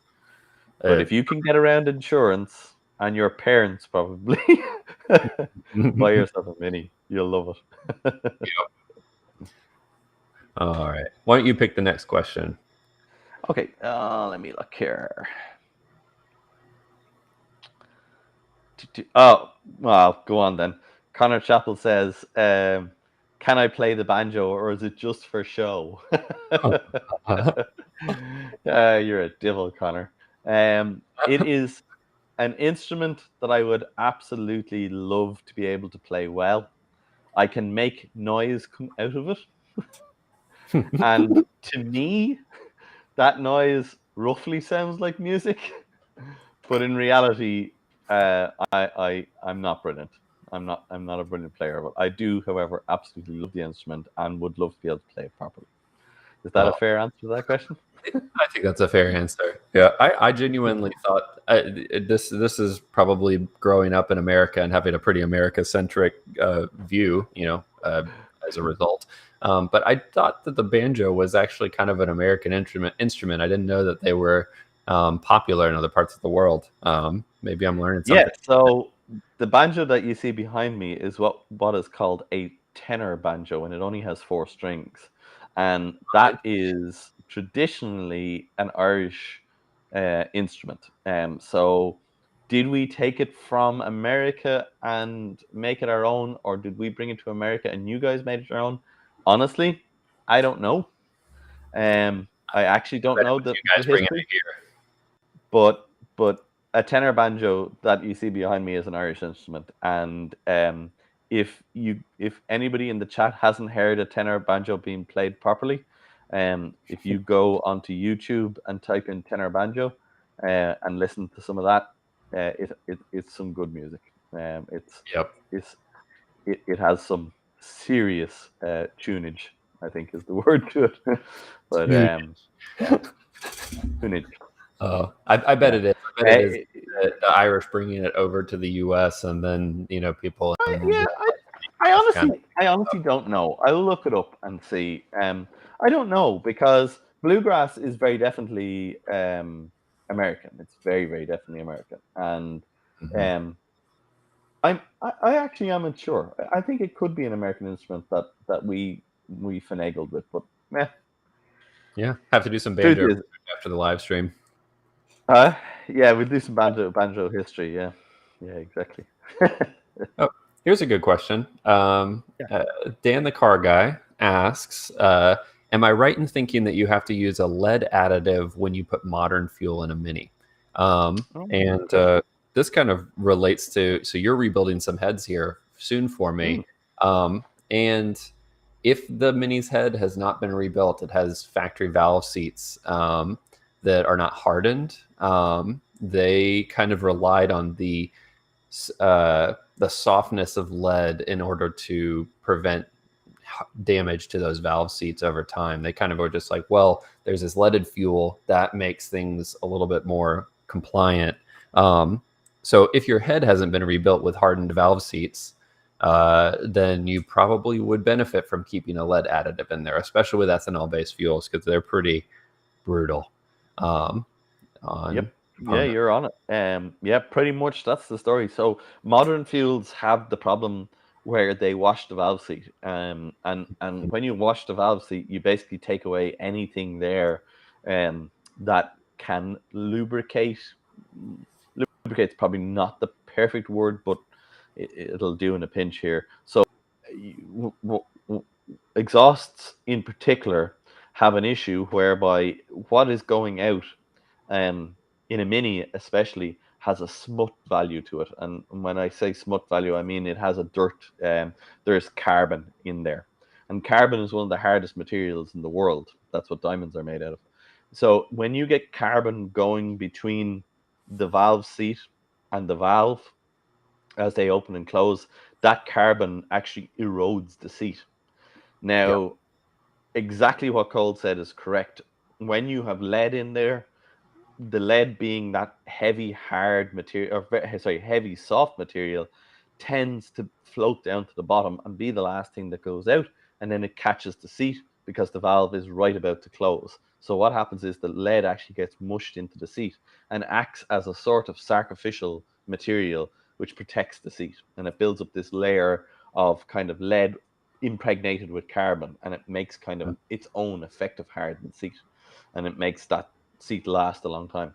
As you say, modern fuels, they have such a washing effect and they have such a cleansing effect that you get raw stainless steel hitting cast iron and then carbon between the two, and you get this kind of eroding effect. So it's if your Mini doesn't have hardened seats, then yes, an additive will help. To be honest with you, it won't fix the problem. brutal. There's very few additives out there that I know of that actually really do a good job of replacing lead, unless they're actually lead adding additives, and they're illegal in most of the world now. So a hardened seat is the way to go if you're on modern fuels, and a lead additive will buy you time, but it won't solve the problem. Mm-hmm. Yep. Long term, I definitely would want to consider getting a head rebuilt, getting, Yeah, upgraded stuff, get a especially if hardened you're seat. keep the car a long time. Yeah, look, we talked about those cylinder heads for you, and I mean, we didn't even it didn't even come up in the discussion. Hardened seats were going in those heads, and that was that. Yep. And the reason for that is quite simple because you know your customer is putting this car on the road, and he wants reliability out of that engine, and hardened seats just make perfect sense for that. Yep. And there isn't really any sort of performance detriment to adding hardened seats at this point in time, you know, No, I mean, at least not that I'm aware If of. you ask if you asked me that question 10 years ago, I'd have said to you yes, because it would limit the size of valve I could put in the head. So, you know, 10 years ago, if I was building you an all-out performance cylinder head, I would have been considering 38 millimeter inlet valves and 31 millimeter exhaust valves. And in that instance, the seats are so big, there's no room for a hardened seat to go in there. Or if you could get a hardened seat in it, it'd fall right back out again. Um, but modern camshafts are so much more advanced, excuse me, that we get so much lift so early on that we now can come right down in valve sizes. So typically speaking, a performance cylinder head now on any road going engine could happily have a 30 millimeter exhaust and a 35 or 36 millimeter inlet and work absolutely just as well. And that leaves loads of room for a hardened seat. The only other place where we have to be careful with a hardened seat, and when we get your cylinder heads, this is something that we'll be checking, is how close the valves are actually already together. Unfortunately, minis, being what they are and produced the way they were, didn't always bore their valve guides in the same spot. And one of the problems there is some cylinder heads end up with the valve guides very close together, which means the valve seats are very close together, and there isn't enough material left for us to bore out, put a seat in, and it to have enough cast iron left to hold that seat in place. So they're kind of the kind of only downsides to hardened seats, I suppose.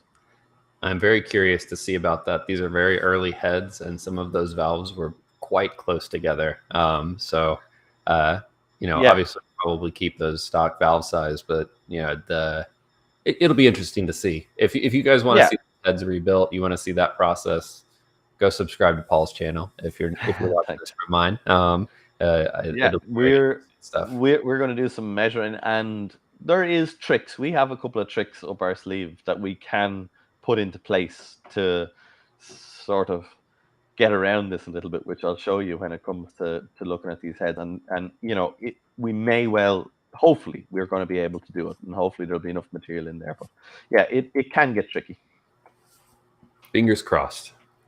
All righty, let's have a look here. Let's answer another question. I'm going to go back up the list here a little bit. A couple came in early doors. I want to see, is there a fuel injection one that we didn't answer earlier on? Or, sorry, a fuel system one that we didn't answer earlier on. Wait, let's look here. I thought I saw one, but maybe not. Okay, maybe. I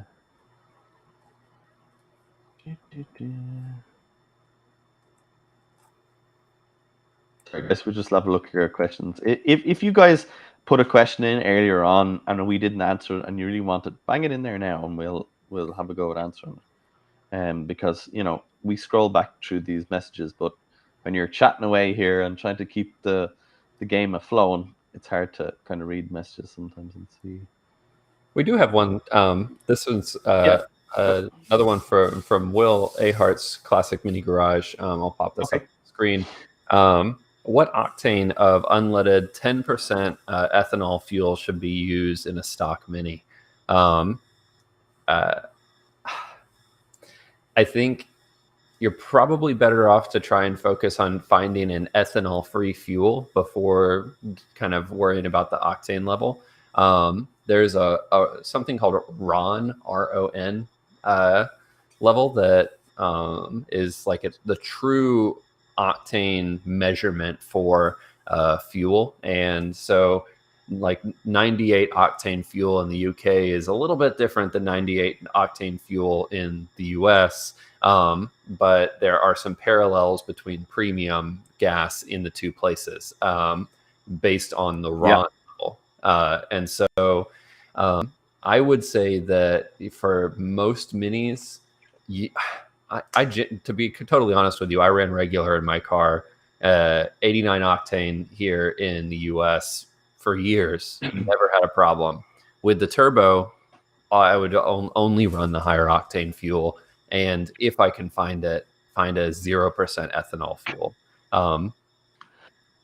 Minis are brilliant. They are, like, in standard tune, they will pretty much run on a smelly rag. They're so easygoing for fuel. Knock and detonation is not an issue with them.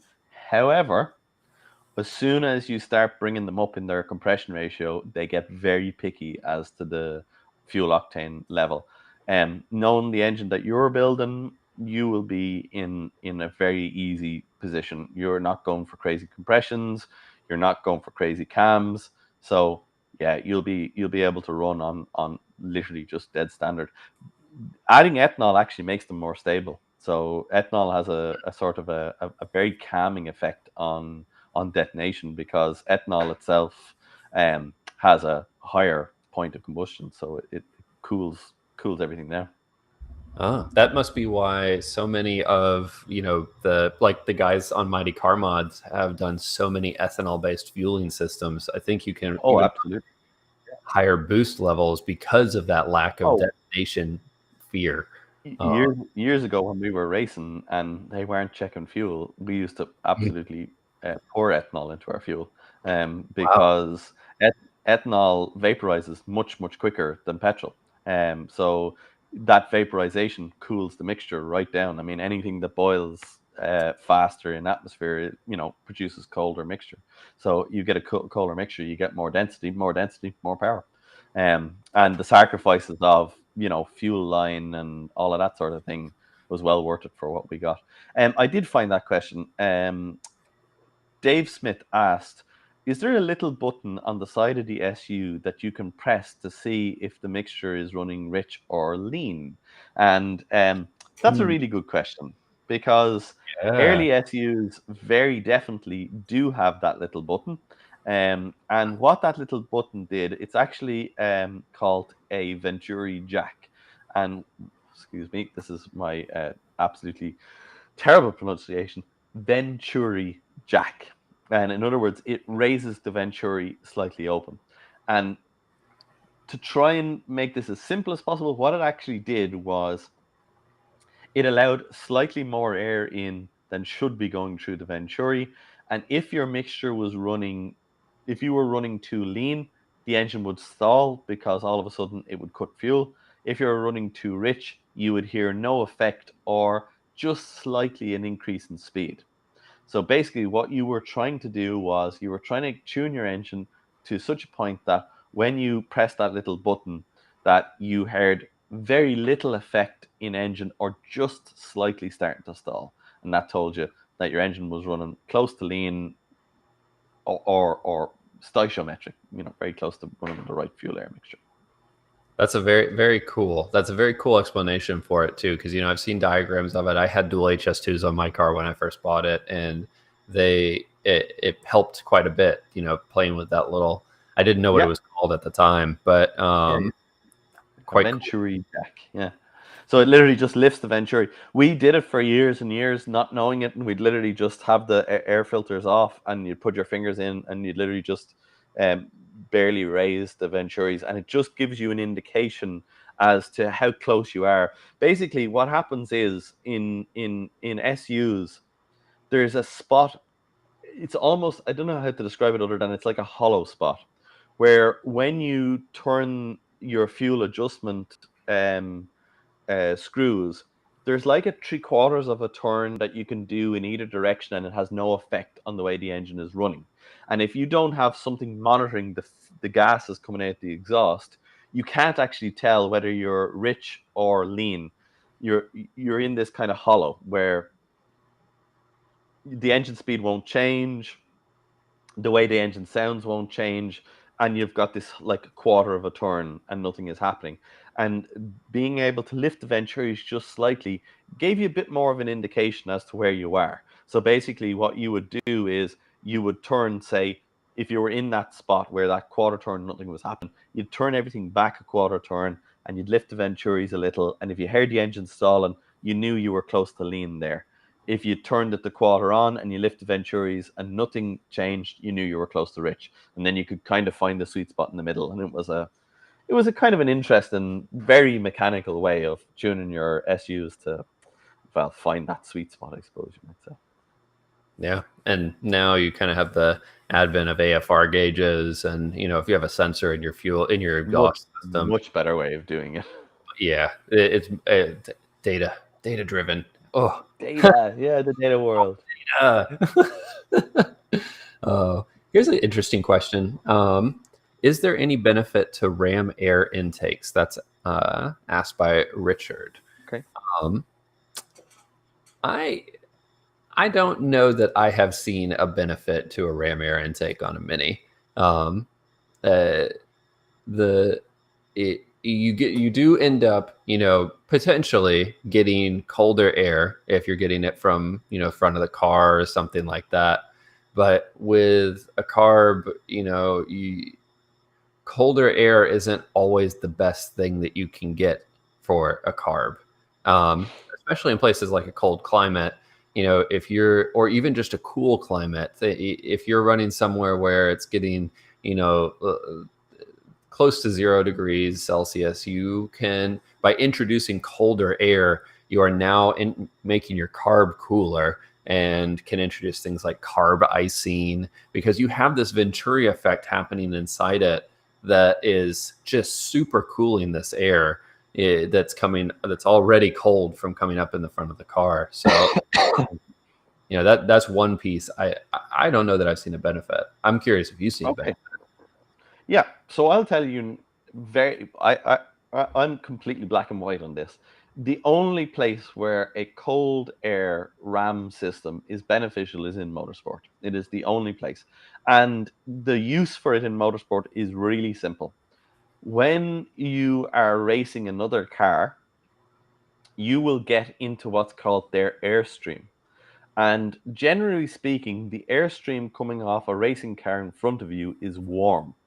So it is actually hot because you've got the engine in front, you've got the car itself is up to temperature, and you've got its radiator and fan blasting heat out. So when you get into that airstream, you're in effectively warmer air than the ambient air temperature around you.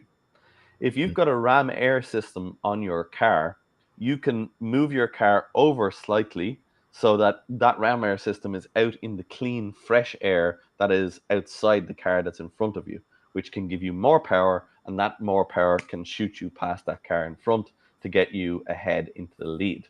That is pretty much the only place that I've ever seen a realistic benefit for a ram air system. Now, Mm-hmm. all of the disadvantages of a ram air system, as Cole has pointed out, in road cars, I would not recommend people use ram air systems because you drive cold air up into a carburetor, you're going to reduce atomization of fuel, which means the fuel itself will fall out of suspension. And if it falls out of suspension, it becomes liquid on the surfaces of the carburetor, it becomes liquid on the surface of the inlet manifold, it becomes liquid on the surface of the cylinder head. Liquid fuel that goes into an engine causes terrible damage because it washes the bores, so it takes oil off the bores. It washes the intake valve, so it takes oil off the intake valve, and it doesn't burn well. So you get huge Yep. high hydrocarbons, you get loss of power. It's not beneficial in those circumstances.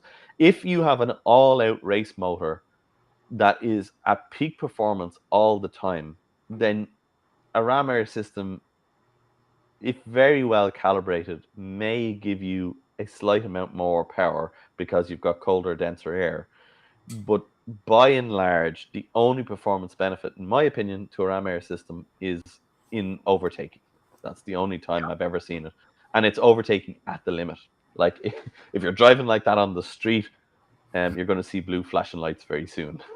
Yep. Yeah. You're going to get a visit from your neighborhood police officer. Your neighbor's police officer is going to get picky with you really quickly. So I think that's kind of ram airs. I think they're sold as this. You're going to ram air like a turbocharger into the engine and make it more powerful, but it just doesn't work like that, guys. That's not fluid dynamics, unfortunately. I wish it was, but it isn't. Yeah. But then on the flip side, if you apply the same the same thought process doesn't actually translate to a fuel injected modern car, especially a direct injected fuel injected car, because you are now injecting atomized fuel directly into those Yeah, cylinders. So there's no situation where you'd have that fuel starting to congeal and collect in the yeah, intake path. And so yeah. It'll work on those all day long. Yeah. exactly. Yeah. So you see this benefit. That's why people with Golf GTIs or even just big trucks like me, like have, Well, ram air. believe it or not, a ram air system on something like your turbocharged engine is a very different kettle of fish. Yeah. Because you are looking for the coldest air you can possibly get. Yep. So if you're running a turbo motor, then ram air makes a lot of sense because Mhm. if you can get that air from a colder place and get that into your turbo, then it will produce less heat when it's building up boost, which will mean your intercooler can work better, and a better working intercooler means denser air and more power, and also more reliability in your engine. So yeah, Absolutely. I mean, ram air, if we strictly speak about it for a carbureted engine, it doesn't make sense, as we said, unless it's racing. But there is places where it could make really a lot of sense. Yeah, I, I and it all boils down to what are the heat producing elements before the carburetor. And in a turbocharged setup, it's exactly as you say, Paul. That turbo is the moment air goes into that turbo, it's getting hot. It's being condensed. It's getting heat soak from the hot side of the turbo, and then everything you are doing is to cool that air down before it gets into the engine, so that you don't continuously introduce more and more heat, which it is going to happen no matter what. But you want to try and reduce that. Yeah, completely. The Gentleman Mini Racer racing team says he wants to see a dueling banjos between me and you, Cole, like in the film Deliverance. I mean, you are from South Carolina. North Carolina. North Carolina. Yeah, no, but see, the folks from Deliverance, weren't they in Tennessee? Oh, there got to be a swamp near you somewhere. Actually, you know what? I just drove by a swamp today, so fair enough. All right. I think you might win the banjo contest. I'm like the least musically inclined. I'm very good at drumming on my steering wheel. Oh yeah. Is that with your AirPods in or without? Well, do you ever see these? It's a complete interjection, but people sing with AirPods, people sing without AirPods, and it's like what it sounds like when you have your AirPods in and you're singing along, and then the outside view. Oh man, I love that so much. Completely terrible and off. Yeah, because you can't hear yourself when you're listening to music in your. Oh yeah. You're welcome, Richard. No problem, dude. Anytime. All right, let me pick another question. I seen one come in here actually a minute ago. Oh, David was saying, David Yendel was asking offsetting the guides. I reckon, Dave, you're talking about if you have a cylinder head which has an issue where the valves are too close together.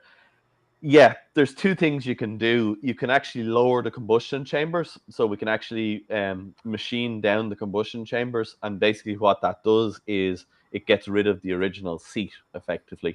And then, as you said, you can offset the guide slightly to bring them into a better position, and that gives you more material to be able then to put a valve guide in. But it is not for the faint of heart. It involves some very accurate measurement of the cylinder head. When I do these cylinder heads for Cole, I actually have a sectioned cylinder head in my workshop, and I'll show you some images of the combustion chambers and how little material is actually in them from the factory. You can destroy a cylinder head in an instant if you do that kind of work without some very accurate measurements and being very, very careful, because there isn't as much material. Everyone thinks they're just a big solid chunk of cast iron, but they're actually 90% hollow. A lot of air inside them, and lots of tin films of cast iron all over the place. Yeah, little ribs and things from the yeah. There's not lots of. If Turbo Phil was in here now, he'd tell you about all the times he's broke through into combustion chambers, into waterways, and his life has been made a misery as a result of it. Guess I'm getting a new head. There's 40 hours gone. Yeah, bye. Oh, here's a good question. Right.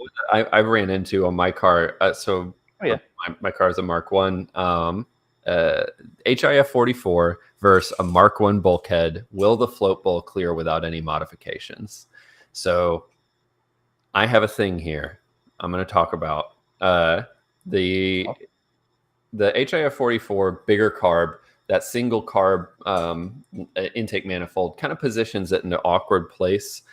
For early cars, you have the twin bolt subframes, which means that those twin bolt subframes, they just sit a little bit differently. They're a little bit tighter up in the car, and as a result, the HIF 44 doesn't always clear. So yes, you can fit it without modifying the bulkhead, but you need to do two things in my experience.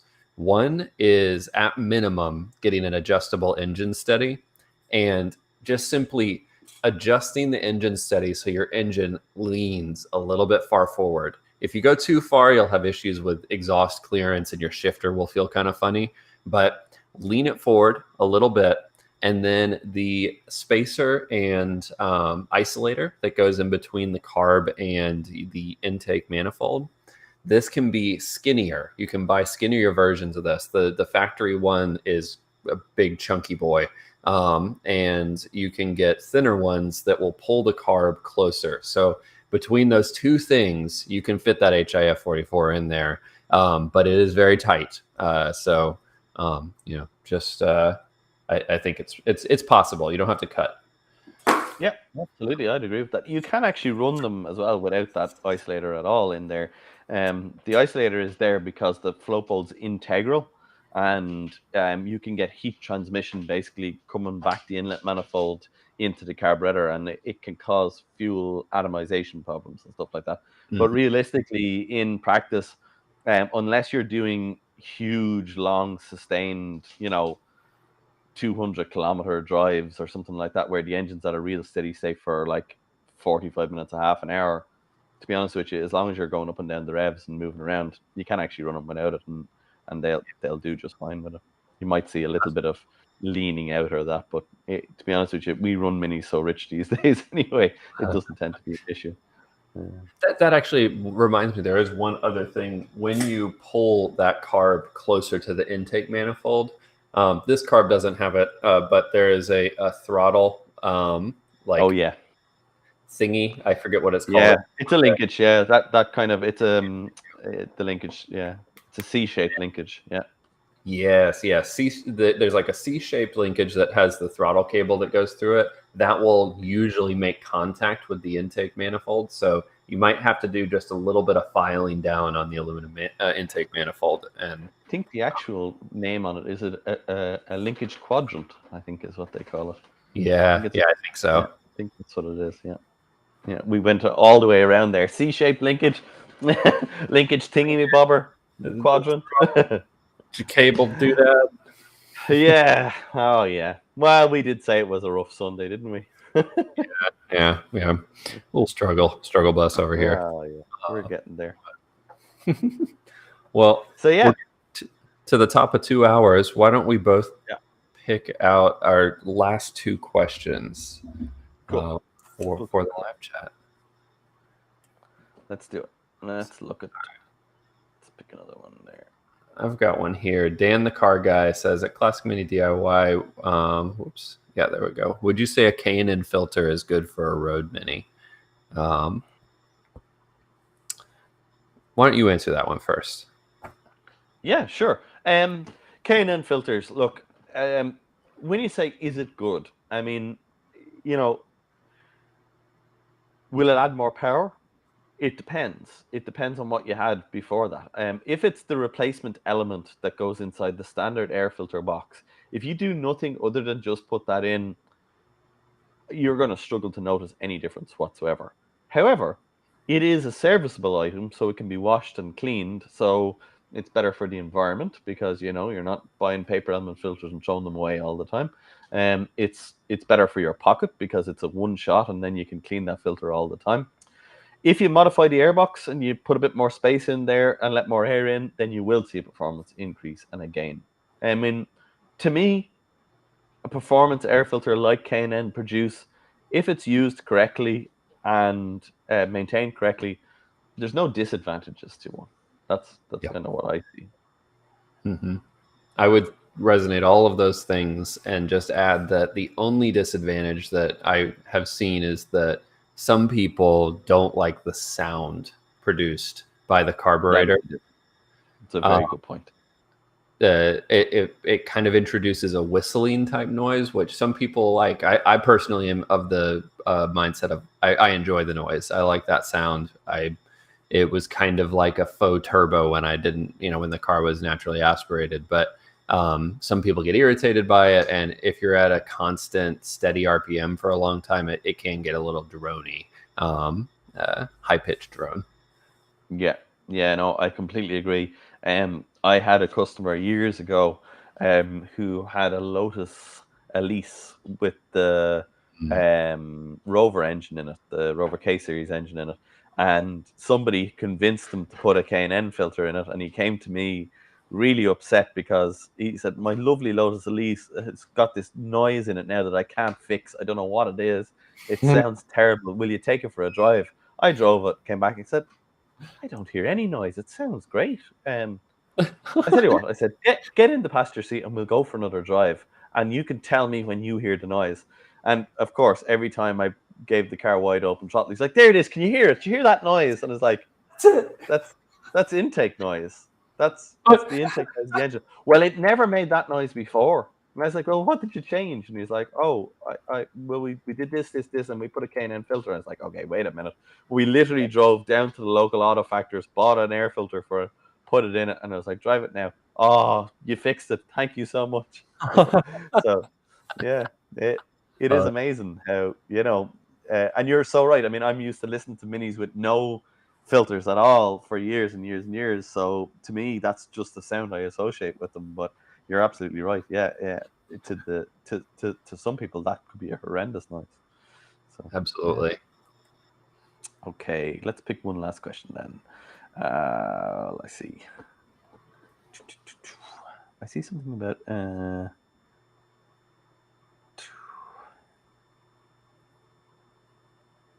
Oh, yeah. You can probably put this one up, Cole. I think user with a big long number 4272005. Uh-huh. Can you please cover a mini 5-speed gearbox assembly, pros and cons, etc.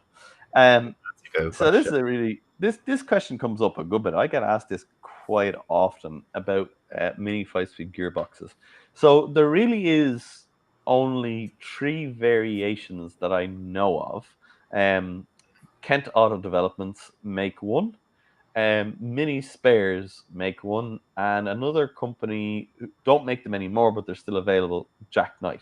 Um, so they're the ones that I know of, and I don't know if there's anybody else out there that's making one. If there is, you can put it in the comments there and enlighten me. But they're the three I know of. The only one that is streetable, in my opinion, would be the one that Mini Spares sell using the Evolution 5-speed gear kit. Mhm. And for a very standard to mildly tuned 1275, they're no less reliable than a normal 4-speed box. An I think interesting choice of words. that that would be that would be how I'd talk about them. Um, would I put one on a performance mini?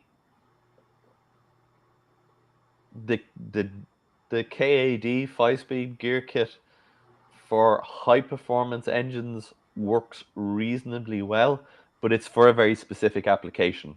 It's for an Yeah. application where you need to launch a mini off the line and then need higher gearing, basically. Mm. So if you've got an engine with a really big camshaft in it, they don't like going off the line with a very high ratio force gear. So you've got to have a much lower ratio force gear, and then that limits your top speed because obviously the more lower first gear ratio is, then lower second has to be third, and then obviously fourth. So it limits your top speed. So you could use the KAD 5-speed box to give yourself a gear just to launch it off the line, and then you revert back to a normal 4-speed pattern, but with higher ratios. So that's that gear kit. The Jack Knight one, look, was it a good gear kit? When it was made brand new, it probably wasn't too bad at all. It was probably equivalent to the Mini Spares Evo gear kit. Now, unfortunately, any of them that I have seen have been badly worn and are getting to the stage where they're badly worn, and there's no replacement parts for them. So Yeah. I don't recommend those to anybody, to be honest with you, unless you're restoring a Jack Knight equipped car. So if your car had a John Works Cooper engine with that 5-speed gearbox in it, then and you want to restore it, then that's okay. That's what you're doing. That's what you're doing. But to fit it into another car, no. So really, that leaves only the Mini Spares box. And as I said, if you want that extra gear, you Mm. know, for thousands of pounds more, then go for it. Lots of money.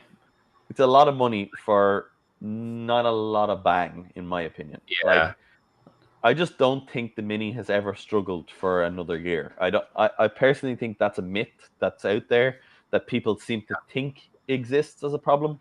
having driven minis for over 20 years, a mini that has the right engine and gearbox characteristics chose originally doesn't need another gear, and they don't struggle for another gear. Yeah, at minimum, you can solve any issues that you might feel like you have with the top end using a different final drive. If you're having struggles Totally around agree. your car, it's most likely because your driving style is you're on highways, you're on high speed roads, and if that's the case, you might not need something that gets off the line like crazy fast. You can hop up a size in the final drive, and then suddenly you have a much more comfortable top end. So, and it's considerably cheaper. Yeah, completely. I mean, I bought one years ago myself. I had a early 2000s Cooper MPI. It was exactly 2000, actually. It was one of the first off the production line in 2000. Cooper MPI that I used to use as a daily driver, and I did a lot of motorway driving. Mhm. And the diff is very tall in those. It's a 2.7 diff. It's very, very tall. And I found it a dog in traffic. But I Yeah. loved how it drove on the motorway. So I said to myself, okay, I'll just shell out the money. I'll get the 5-speed gearbox, and then I won't lose any of that lovely motorway driving, but I'll gain back all the nice driving at low speed in traffic. Unfortunately, that's not what I got. And the reason I now understand is that the way the 5-speed gearbox works is fifth gear is an overdriven gear, Mm-hmm. fourth gear is 1-to-1. So what you actually get is you get a standard 4-speed mini gearbox with an overdrive in fifth. Now you would think to yourself, well then, okay, then you can give yourself a 2.9 ratio crown wheel, and you'll still have the same cruise speed and you'll get it down. Unfortunately, you don't get enough. That's the problem. So the Yeah. juice is not worth the squeeze there. What they needed was a bigger overdrive. If as far as I know, it's 0.8 over. I think they'd actually need it to be something like 0.7 or 0.6 over, but you just can't fit those gears in there. There isn't enough room to fit those gears in there. Yeah. And if you overdrove it, yeah, if you overdrove it that much, you just break the shafts off. So Mm-hmm. unfortunately, it's too much of a compromise, in my opinion. I don't think the juice is worth the squeeze. It's just why you don't see them out there. They're just I know a couple of people that have them, and they have them because they bought them off of somebody else that had one, and they've bought it and put it in their car, and then not too long after that, they end up selling it as well because it's too much of a limiting factor. You can't tune them, so like anything more than 85 horsepower becomes a problem for them, and torque is the big limiting factor. They do not want. They start to eat themselves very quickly, much over standard torque numbers. Yeah. Yeah. So I yeah, I just completely agree. yeah, I On wish every facet.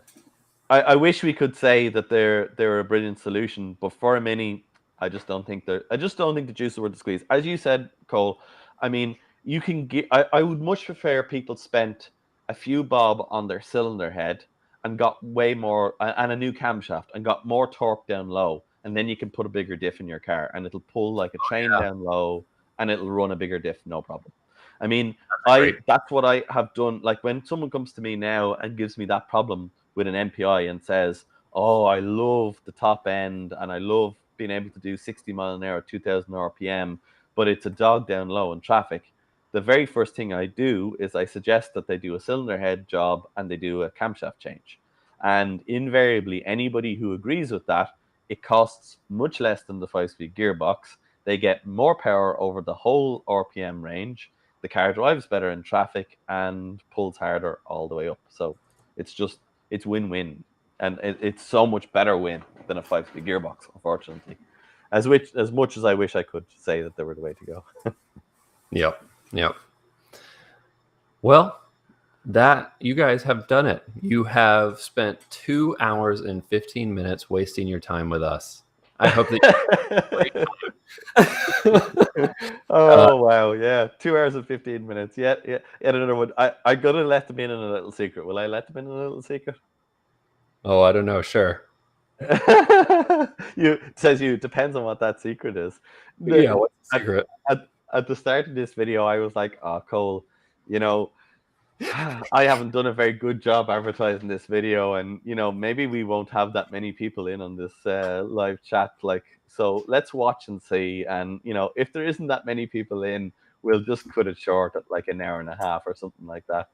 And here we are, 2 hours and 15 minutes later, 15 minutes over what we normally say, huh? Yeah, and So naturally, yeah. died again. 2 Oh, battery packs. Ugh. 2 battery packs. Yeah. It's not a good live stream if we don't manage to get through your second battery pack, Cole. That's my opinion. Yep, yep, exactly. I need to get a plug in for that camera one day. I have to say, as always, I know I say this every single time in every one of these live streams, but it is a pleasure. I always love them. It's something that the time just flies for me. It really does. And thank you so much, everybody who gets in here and makes it what it is. As I said at the start, I see all those familiar names, and every week we come, or every month we come back here and do this, that list of familiar names is getting longer and longer, which is phenomenal, and it's great to see. So thank you so much for everybody who comes back in. A big shout out as well to Cole, number one, because without you, this wouldn't be possible. Cole, guys, makes this. He does all the restream work. He does all of that. I just click a link and it pops up. I also have to give a huge shout out to behind the scenes over here, Billy, who is making my end of this digital thing work. Billy, in fairness, goes uncharted and unthanked. I see him in the comments there, and he's making stuff happen over there all the time, so that my camera produces uh, video. I can guarantee you, the way I was feeling today, if I was the only one who was going to make this happen, there wouldn't have been a live stream for me this evening. But with these two guys here, they really do make this possible. So a huge thank you to you guys. It's great to have you. Thank you, Paul. Yeah, it Not at is a all. pleasure, and it is. While you say all these nice things, it is definitely, it would not be possible without you here to this conversation and having this whole live stream. So thank you as well. It's all lies. I just make it all up on the spot, Cole. I'm just Sweet. really convinced. That, based on the comments on some of my older videos, I am also doing that. So, you know, but Oh, I get those comments too. yeah, I think we all do. But I do want to mention that our next live stream is going to be on March 20th. So set that Oh, in your cool. calendars. We'll post up a video thingy to set a reminder Cool. that way as Cool. well. Before we go, we have something to talk about. Okay. Oh, I nearly forgot. You nearly forgot. Our picture.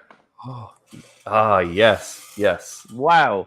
Jeannie Mac, we've been so busy that we almost forgot to talk about this. And Yep. I have to talk about it because what a stunning mini. Oh my god. Entire screen. Here it comes.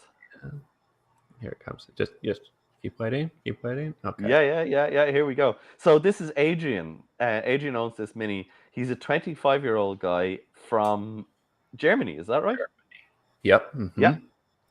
Adrian has this mini, and he submitted it as part of an ongoing campaign that myself and Cole are running. So for anybody who wants to know, you either email me or Cole photographs of your mini, and a little bit of information about it as well, please, if you have it, and send it to us. And at some stage, we will feature it as the sort of thumbnail picture for our live stream. And we're going to keep this up for as long as people keep submitting videos, I think. But wow, look at those pictures. Oh my God, man. They are so cool.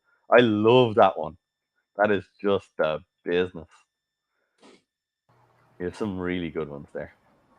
So yeah, especially is my favorite. Like the oh man, what appears to be lifting it off of a shipping container or onto one. Like how do you cool! not feel like that might be how your Mini arrived in the States? Like, Oh, absolutely. It will in Canada, but yes, I probably yeah, it yeah. Sorry, probably was. yeah, Get it right, yeah. Paul. So he imported this car from Gran Canaria, is that right? Yes, I think that's right. I pull up my notes here as I'm Yeah. busy. Yeah, I'll be honest. I'm reading the notes too. I'm reading the Okay, notes too. But good. yeah, he says it came from Gran Canaria. And it's I'm such a reading the notes. beautiful car. Like Oh, it's just absolutely fab. gorgeous. That old English white with those wheels, that steering wheel, it's just quintessentially perfect, isn't it? That interior. You know, I Is I have to be honest. I love a retro modded standard Mini, and by retro mod I mean just the real subtle stuff he's done, like the steering wheel, those seats, that interior. I just love that stuff. I just think that is one of the most beautiful sort of examples of a really cool retro standard modded Mini, I think. Yes, absolutely. This right here, this image really brings some feelings of just pure happiness because this looks like the mountains of North Carolina as well, and so it's Yeah, like I we've see got a this. road like this in Ireland as well, and yeah, I completely agree. You just feel it. You feel it. You're like, that is a good time, happiness, hitting some curvy roads, and trees are green, cars are running. So,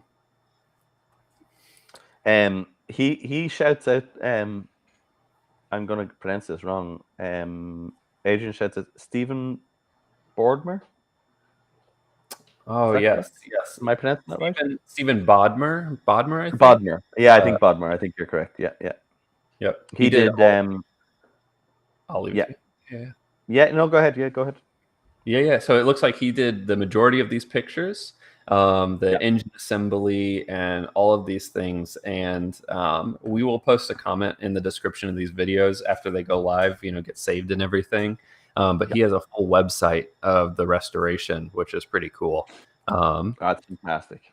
Um, yeah, I mean, I can't say enough superlatives about it, but I thank you so much, Adrian, for sending this in to us because, I've never seen this Mini before, and I feel like it's a privilege to see such a beautiful and from such a young man.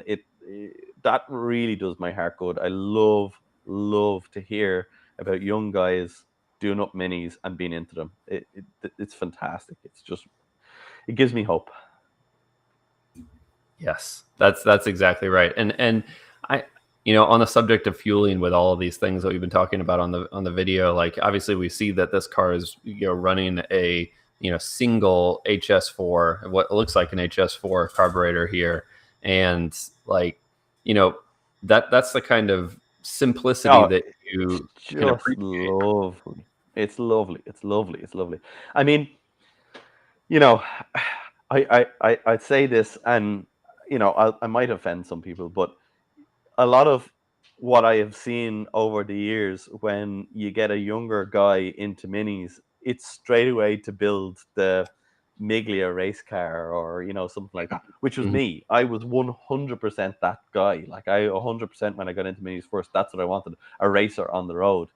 Um, and when I was at that period in my mini history, that's exactly what everybody else my kind of age and in the scene at that stage was interested in. Like, it was Yep. all about that. Like, could I get a set of RX Honda seats into my mini? Could I get the biggest radio system in there? You know what I mean?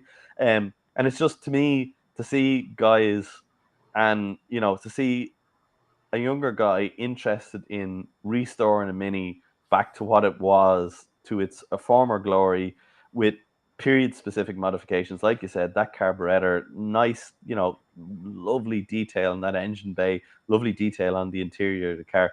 I just think it's brilliant. I think it's fantastic to see it, and it just it's makes you proud to be a part of the community that does stuff like that.